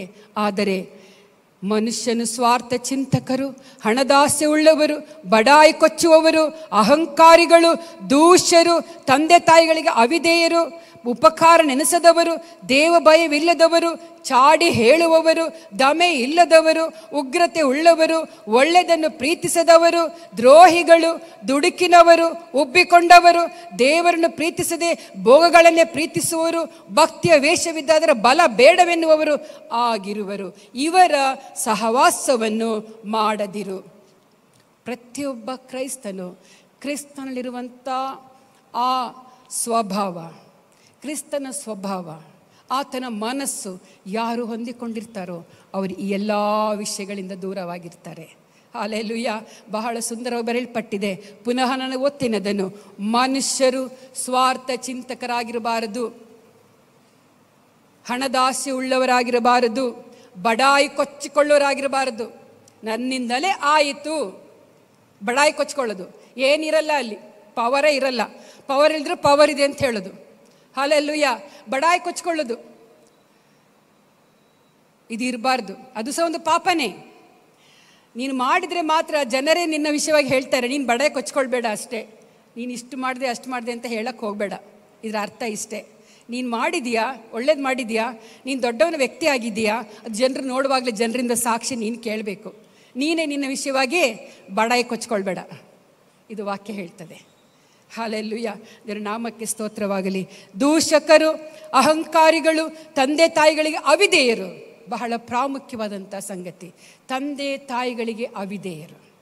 ಒಳ್ಳೆಯದನ್ನು ಕಲಿಸುವಂಥ ತಂದೆ ತಾಯಿಗಳಿಗೆ ಅವಿಧೇಯರಾಗಿರಬಾರದು. ಕೆಟ್ಟದ್ದನ್ನು ಕಲಿಸುವಂಥ ತಂದೆ ತಾಯಿಗಳಿಗೆ ನೀವು ಬುದ್ಧಿ ಹೇಳುವಂಥ ಜ್ಞಾನ ಉಳ್ಳವರಾಗಿರಬೇಕು. ಹಲ್ಲೆಲೂಯಾ. ಕೆಟ್ಟದ್ದು ಹೇಳೋರಿದ್ದಾರೆ ತಂದೆ ತಾಯಿಗಳು. ಯಾಕಂದರೆ ಕ್ರಿಸ್ತನನ್ನು ಅರಿತುಕೊಂಡವರು ಮಾತ್ರ ಒಳ್ಳೆಯದನ್ನು ಹೇಳ್ಕೊಡ್ತಾರೆ. ಕೆಲವರು ಇದ್ದಾರೆ ಒಳ್ಳೆಯದನ್ನು ಹೇಳ್ಕೊಡ್ಲಿಕ್ಕೆ, ಆದರೆ ಅವ್ರಿಗೆ ಗೊತ್ತಿಲ್ಲದಿದ್ರು ಅವರು ಒಳ್ಳೆಯದನ್ನು ಮಕ್ಕಳಿಗೆ ಕಲಿಸ್ತಾರೆ. ಹಲ್ಲೆಲೂಯಾ.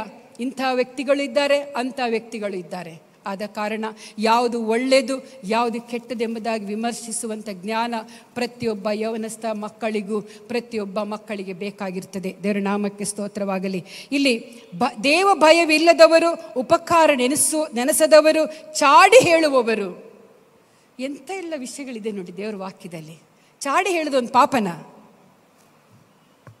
ನೀವು ನೆನೆಸ್ಬೋದು, ಚಾಡಿ ಹೇಳೋದೊಂದು ಪಾಪನ?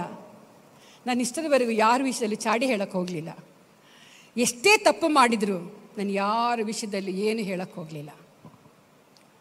ನನಗೆ ಅದು ಗುಣನೇ ಇಲ್ಲ ನನ್ನ ಹತ್ರ. ಅದು ತಪ್ಪು ಮಾಡಿದಾರಾ, ಬಿಟ್ಟುಬಿಡು, ಡೋಂಟ್ ಕೇರ್ ಅಷ್ಟೇ. ಚಾಡಿ ಹೇಳಬಾರ್ದು, ದೊಡ್ಡ ಪಾಪ ಅದು. ಇದರ ನಾಮಕ್ಕೆ ಸ್ತೋತ್ರವಾಗಲಿ. ಮಾತ್ರವಲ್ಲ, ದಮೆ ಇಲ್ಲದವರು, ಉಗ್ರತೆ ಉಳ್ಳವರು, ಒಳ್ಳೆಯದನ್ನು ಪ್ರೀತಿಸದವರು, ದ್ರೋಹಿಗಳು, ದುಡುಕಿನವರು, ಉಬ್ಬಿಕೊಂಡವರು, ದೇವರನ್ನು ಪ್ರೀತಿಸದೆ ಭೋಗಗಳನ್ನೇ ಪ್ರೀತಿಸುವರು, ಭಕ್ತಿಯ ವೇಷವಿದ್ದು. ನಾನು ಭಕ್ತಿವಂತನೆಂಬುದಾಗಿ ವೇಷ ಇದ್ದು. ಈಗ ಪರಿಸಾಯನ ಬಗ್ಗೆ ನೋಡಿದೆವು ನಾವು. ಅವನು ಹೇಗಿದ್ದಾನೆ? ಭಕ್ತಿ ವೇಷ ಇದೆ, ದೇವರ ಭಯವಿಲ್ಲ. ಪರಿಸಾಯನ ಏನು ಮಾಡ್ತಾನೆ? ಅವನಂತೆ ಅಲ್ಲ, ಇವನಂತೆ ಅಲ್ಲ, ಹಾಗಲ್ಲ, ಹೀಗಲ್ಲ, ನಾನು ಇಷ್ಟು ಕೊಡ್ತೇನೆ, ಈ ರೀತಿ ಉಪವಾಸ ಮಾಡ್ತೇನೆ, ಇದೆಲ್ಲ ದೇವರ ಸನ್ನಿಧಿಯಲ್ಲಿ ಹೇಳ್ಕೊಂಡು ಬಂದ. ದೇವರಿಗೆ ಗೊತ್ತಿರಲ್ವಾ? ಗೊತ್ತಿರ್ತದೆ. ಹಲ್ಲೆಲೂಯಾ. ನಾವು ಹೇಳುವಂಥ ಅಗತ್ಯ ಇಲ್ಲ. ಭಕ್ತಿಯ ವೇಷ ನಮಗೆ ಬೇಡ. ಏನು ಬೇಕು? ದೇವರ ಬಲ ಬೇಡ ಅಂತ ಹೇಳುವವರು ಕೂಡ ಇದ್ದಾರೆ. ನನಗೇನು ದೇವರೇ ಬೇಡ, ನನಗೆಲ್ಲ ಇದೆ, ನನಗೆ ಯಾಕೆ ದೇವರು ಬೇಕು? ಈಗ ಸುಖ ಸುಪ್ಪತ್ತಿಗೆಯಲ್ಲಿ ಜೀವಿಸುವಂಥವರಿಗೆ ಪ್ರಾರ್ಥನೆ ಅಗತ್ಯ ಇಲ್ಲ. ಆರೋಗ್ಯ ಉಳ್ಳವರಿಗೆ ಪ್ರಾರ್ಥನೆ ಅಗತ್ಯ ಇಲ್ಲ. ಅದು ಕ್ಷಣ ಕಾಲದ್ದು. ದೇವರ ವಾಕ್ಯದಲ್ಲಿ ಓದ್ತೇವೆ, ಅವನು ಮುಂದೆ ದೇವಾಲಯಕ್ಕೆ ಬಂದಾಗ ಅವರ ಅಂತ್ಯಸ್ಥಿತಿ ಏನೆಂಬುದಾಗಿ ಅಲ್ಲಿ ಏನಂತ ಬರೆಯಲ್ಪಟ್ಟಿದೆ, ಅವರು ಕ್ಷಣ ಕಾಲದವರು ಎಂಬುದಾಗಿ. ಅವರಿಗೆ ಸತ್ತರೂ ಕೂಡ ಪರಲೋಕ ರಾಜ್ಯ ಇಲ್ಲ. ಅವರು ನರಕದ ಗುಂಡಿಗಳಿಗೆ ಹೋಗುವಂಥವರಾಗಿದ್ದಾರೆ. ಆದ ಕಾರಣ ಇಲ್ಲಿ ವಾಕ್ಯ ಏನು ಹೇಳ್ತದೆ? ಅದರ ಬಲ ಬೇಡವೆನ್ನುವರು. ದೇವರು ಬೇಡ, ಭಕ್ತಿ ಬೇಡ, ಅದರ ಬಲನೂ ಬೇಡ. ದೇವರನ್ನ ಅಸಡ್ಡೆ ಮಾಡುವುದು ಒಂದು ಪಾಪವಾಗಿದೆ. ಸತ್ಯ ದೇವರನ್ನ ಅರ್ಥಕೊಂಡ ಮೇಲೆ, ಯೇಸು ಕ್ರಿಸ್ತನು ನಿಜ ದೇವರು, ಸತ್ಯ ದೇವರು, ಪರಲೋಕಕ್ಕೆ ಮಾರ್ಗ, ನಾನೇ ಮಾರ್ಗವು ಸತ್ಯವು ಜೀವ ಎಂಬುದಾಗಿ ಹೇಳಿದಂಥ ಯೇಸು ಕ್ರಿಸ್ತನು ಆತನೇ ಸತ್ಯ ದೇವರು ಎಂಬುದಾಗಿ ಅರ್ಥಕೊಂಡ ಮೇಲೆ ಅದರ ಬಲ ಬೇಡ ಅಂತ ಹೇಳುವವರಿಗೆ ನರಕದ ಗುಂಡಿ ಕಟ್ಟಿಟ್ಟ ಬುತ್ತಿಯಾಗಿದೆ. ಹಲ್ಲೆಲೂಯಾ. ದೇವರ ನಾಮಕ್ಕೆ ಸ್ತೋತ್ರವಾಗಲಿ. ಇವರ ಸಹವಾಸವನ್ನು ಮಾಡದಿರು. ಅವರ ಸಹವಾಸ ಮಾಡೋದು ಕೂಡ ಪಾಪ. ಅಂಥವರ ಸಹವಾಸ ಮಾಡೋದು ಕೂಡ ಪಾಪ. ಅವನು ಅನೀತಿವಂತನು. ಹಲ್ಲೆಲೂಯಾ. ಬಹಳ ಎಚ್ಚರಿಕೆಯುಳ್ಳಂಥ ವಾಕ್ಯಗಳು. ಒಂದೊಂದು ವಾಕ್ಯಗಳನ್ನು ಓದುತ್ತಾ ಹೋದರೆ ಎಷ್ಟು ಪ್ರಸಂಗಿಸಿದರೂ ಸಾಕಾಗುವುದಿಲ್ಲ, ಎಷ್ಟು ಹೇಳಿದರೂ ಸಾಕಾಗುವುದಿಲ್ಲ. ಅಷ್ಟು ಅರ್ಥಗರ್ಭಿತವಾಗಿರುವಂಥ ವಾಕ್ಯಗಳು ದೇವರ ವಾಕ್ಯದಲ್ಲಿ ಬರೆಯಲ್ಪಟ್ಟಿದೆ. ಮಾತ್ರವಲ್ಲ, ಪರರ ಹಿತ ನೋಡಬೇಕಂದ್ರೆ ಹೇಗೆ ನೋಡುವುದು? ನಮಗೆ ಉದಾಹರಣೆ ಮದರ್ ತೆರೇಸಾ ನಮಗೆಲ್ಲರಿಗೂ ಚೆನ್ನಾಗಿ ಗೊತ್ತಿದೆ. ಅವರು ಏನು ಮಾಡ್ತಾಯಿದ್ರು? ಅವರು ಕುಷ್ಠರೋಗಿಗಳನ್ನು ಆರೈಕೆ ಮಾಡ್ತಾಯಿದ್ರು. ಕೊಳೆತು ಹೋದಂಥ ಮಾಂಸವನ್ನು ಮುಟ್ಟಿ ಅವರು ಅದನ್ನು ಗುಣಪಡಿಸ್ತಾ ಇದ್ರು. ಅವರು ಗ್ಲೌಸ್ಗಳು ಕೂಡ ಹಾಕ್ತಿರ್ಲಿಲ್ಲ. ನಾನು ಅಲ್ಲಿ ಕೆಲವು ಚಿತ್ರಗಳನ್ನು ನೋಡಿದ್ದೇನೆ. ಅವ್ರ ಕೈಗೆ ಗ್ಲೌಸ್ಗಳು ಕೂಡ ಹಾಕ್ತಿರ್ಲಿಲ್ಲ. ಈಗಿನ ದಿವಸಗಳಲ್ಲಿ ಯಾವುದೇ ಒಂದು ಪೇಷಂಟ್ ಬಂದರೆ ಡಾಕ್ಟರ್ಗಳು ಗ್ಲೌಸ್ಗಳು ಹಾಕ್ತಾರೆ, ಆದರೆ ಅವರು ಅದನ್ನು ಕೂಡ ಹಾಕ್ತಿರ್ಲಿಲ್ಲ. ಹಲ್ಲೆಲೂಯಾ. ಅದೇ ಬರೀ ಕೈಗಳಲ್ಲಿ ಆ ಗಾಯಗಳನ್ನು ಮುಟ್ಟಿ ಅದಕ್ಕೆ ಔಷಧವನ್ನು ಹಾಕಿ ಅದರಲ್ಲಿರುವಂಥ ಕೊಳೆತು ಹೋದಂಥ ಮಾಂಸಕ್ಕೆ ಬಂದಂಥ ಎಲ್ಲ ಹುಳಗಳನ್ನು ತೆಗೆದು ಅದನ್ನು ಗುಣಪಡಿಸಿ ಆರೈಕೆ ಮಾಡಿದಂಥ ಒಬ್ಬ ಸ್ತ್ರೀ ಈಗ ದಿವಸಗಳಲ್ಲಿ ಪ್ರಪಂಚದ ಎಲ್ಲ ಕಡೆಗಳಲ್ಲಿ ಅವರ ಹೆಸರು ಹೇಳಲ್ಪಡ್ತಾ ಇದೆ. ಹಲ್ಲೆಲೂಯಾ. ದೇವರ ನಾಮಕ್ಕೆ ಸ್ತೋತ್ರವಾಗಲಿ, ದೇವರ ನಾಮಕ್ಕೆ ಸ್ತೋತ್ರವಾಗಲಿ. ಇಲ್ಲಿ ಓದ್ತೇವೆ ನಾವು ಜ್ಞಾನೋಕ್ತಿಗಳ ಪುಸ್ತಕ 19ನೇ ಅಧ್ಯಾಯ 17ನೇ ವಾಕ್ಯ ಇಲ್ಲಿ ಬರೆಯಲ್ಪಟ್ಟಿದೆ. ಏನು ಪರರಹಿತ? ಓದಿ ಸಿಸ್ಟರ್. ಬಡವರಿಗೆ ದಯೆ ತೋರಿಸುವವನು ಯೆಹೋವನಿಗೆ ಸಾಲ ಕೊಡುವನು. ಬಡವರಿಗೆ ದಯೆ ತೋರಿಸುವವನು ಯಾರಿಗೆ ಸಾಲ ಕೊಡ್ತಾನೆ? ದೇವರಿಗೆ ಸಾಲ ಕೊಟ್ಟಾಗಿ. ಅಂದರೆ ಅರ್ಥ ಏನು?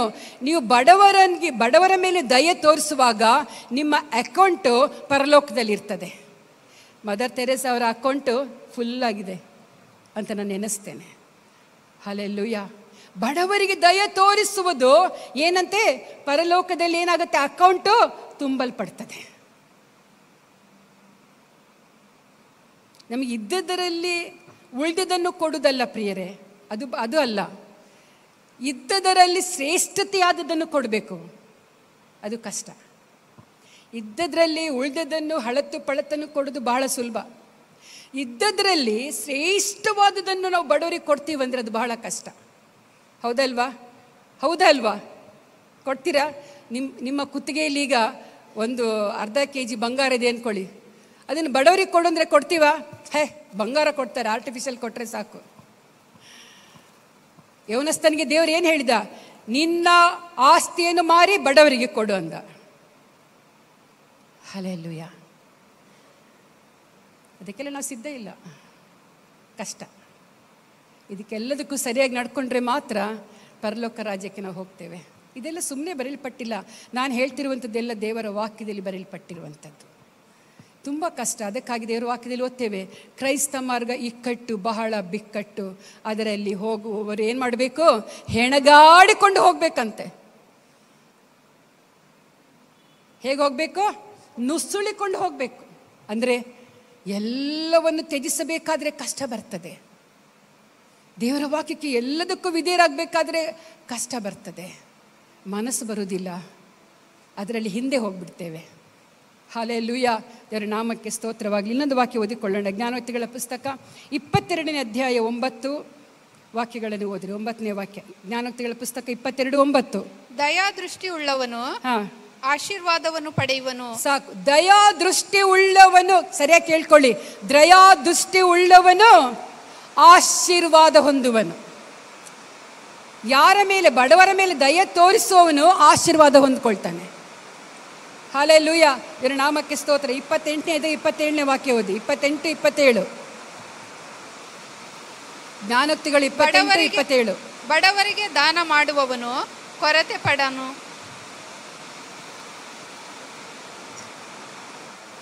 ಕೇಳೋದಿಲ್ಲ,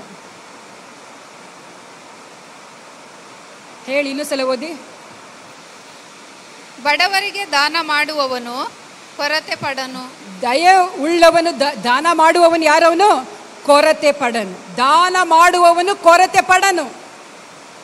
ಪರಲೋಕದಲ್ಲಿ ಸಂಪತ್ತು ನಿಮಗಿರ್ತದೆ, ಪರಲೋಕದಲ್ಲಿ ನೀವು ಆಸ್ತಿಯನ್ನು ಸಂಪಾದನೆ ಮಾಡ್ಕೊಂಡಿರ್ತೀರ, ಅಲ್ಲೇ ಅಕೌಂಟ್ ಓಪನ್ ಆಗಿರ್ತದೆ. ಇಲ್ಲಿ ಎಷ್ಟು ಅಕೌಂಟ್ ಓಪನ್ ಮಾಡಿದ್ರು ಮಣ್ಣಿಗೆ ಹೋಗೋ ತನಕ ಮಾತ್ರ, ನೀವೇನು ತೆಗೆದುಕೊಂಡು ಹೋಗೋದಿಲ್ಲ. ನೀವು ಯಾವಾಗ ಕರುಣೆ ತೋರಿಸ್ತೀರೋ ಬಡವರ ಮೇಲೆ, ಯಾವಾಗ ದಯೆ ಕರುಣೆ ತೋರಿಸ್ತೀರೋ ನಿಮಗೆ ಆಶೀರ್ವಾದ ಉಂಟಾಗ್ತದೆ, ನಿಮಗೆ ಕೊರತೆ ಇರುವುದಿಲ್ಲ. ನಿಮ್ಮ ಅಕೌಂಟು, ಬ್ಯಾಂಕೆಲ್ಲ ಅಕೌಂಟ್ಗಳು ಪರಲೋಕದಲ್ಲಿ ಶೇಖರಣೆ ಆಗಿರ್ತದೆ. ಅದಕ್ಕಾಗಿ ದೇವರ ವಾಕ್ಯದಲ್ಲಿ ಅಪೊಸ್ತಲ ಕೃತ್ಯಗಳನ್ನು ಓದ್ತೇವೆ.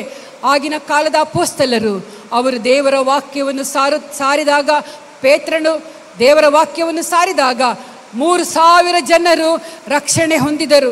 ರಕ್ಷಣೆ ಹೊಂದಿದ ನಂತರ ಅವರು ದೇವರ ಸನ್ನಿಧಿಯಲ್ಲಿ ಪ್ರಾರ್ಥಿಸುವುದಕ್ಕಾಗಿ ಬರುವಾಗ ಅವರೊಂದು ಮಾತು ಹೇಳ್ತಾರೆ, ನನಗಿರುವಂಥ ಎಲ್ಲ ಹೊಲ ಗದ್ದೆ ಎಲ್ಲ ಮನೆಗಳನ್ನು ಮಾರಿ ನಾವು ಬಡವರಿಗೆ ದಾನ ಮಾಡ್ತಾ ಇದ್ದೇವೆ ಎಂಬುದಾಗಿ ನಾವಲ್ಲಿ ಓದ್ತೇವೆ. ಪ್ರಿಯರೇ, ಇವರ ನಾಮಕ್ಕೆ ಸ್ತೋತ್ರ.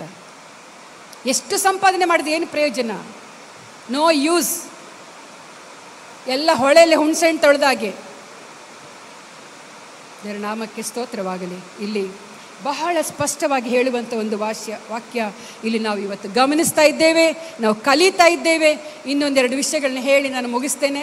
ಇಲ್ಲಿ ಒಂದು ಸ್ವಾರ್ಥ ಜೀವಿತ ನಮಗೆ ಹೇಗಿರಬೇಕಂದ್ರೆ ನೋಡಿ, ಸ್ವಾರ್ಥ ಜೀವಿತ ಲಕ್ಷಣ ಹೇಗಿದೆ ಇನ್ನೊಂದು ಸಲ ತೋರಿಸ್ತೇನೆ. ಯಾವುದು? ಸ್ವಾರ್ಥ ಜೀವಿತದ ಲಕ್ಷಣಗಳು ಹೇಗಿರುತ್ತೆ? ಒಂದು ವಾಕ್ಯ ಓದಿಕೊಳ್ಳೋಣ. ಮತ್ತಾಯನ ಸುವಾರ್ತೆ 18ನೇ ಅಧ್ಯಾಯ 33ನೇ ವಾಕ್ಯ.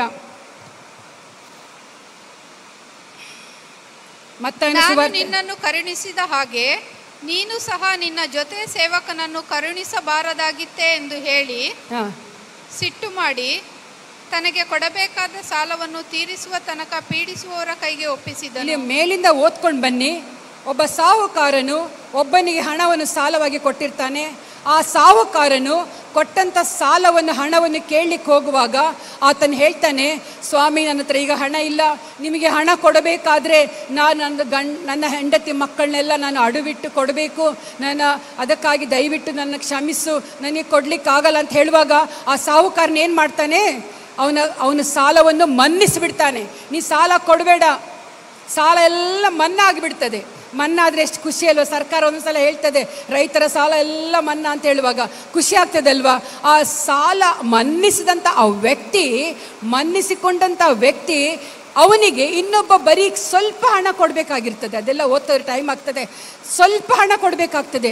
ಈ ಕೋಟಿಗಟ್ಟಲೆ ಹಣದ ಸಾಲವನ್ನು ಮನ್ನಿಸಿದಂಥ ಸಾಹುಕಾರನು, ಆ ಜ್ಞಾನ ಅವನಿಗಿಲ್ಲ. ನನ್ನ ಸಾಹುಕಾರನು ಮನ್ನಿಸಿದ್ದಾನೆ, ಈಗ ನನಗೆ ಕೊಡಬೇಕಾಗಿರುವಂಥ ಸ್ವಲ್ಪ ಹಣ ಆ ವ್ಯಕ್ತಿ ಕೊಡಬೇಕಾಗಿದೆ ಇನ್ನೊಬ್ಬನು, ನಾನು ಇದನ್ನು ಕ್ಷಮಿಸೋಣ ಅಂತ ಅವನು ಮನಸ್ಸು ಮಾಡಲಿಲ್ಲ. ಅವನು ಏನು ಮಾಡ್ತಾನೆ, ಅವನು ಕೊಡಬೇಕಾದ ಸಾಲವನ್ನು ತೀರಿಸುವ ತನಕ ಆ ಸ್ವಲ್ಪ ಸಾಲ ಇವನಿಗೆ ಕೊಡಬೇಕಾಗಿರ್ತದೆ, ಅದನ್ನು ಮನ್ನಿಸದೆ ಅದನ್ನು ಹಿಂಸಿಸುವರ ಕೈಯಲ್ಲಿ ಅವನನ್ನು ಒಪ್ಪಿಸಿಕೊಡ್ತಾನೆ ಎಂಬುದಾಗಿ ದೇವರ ವಾಕ್ಯ ಹೇಳ್ತದೆ.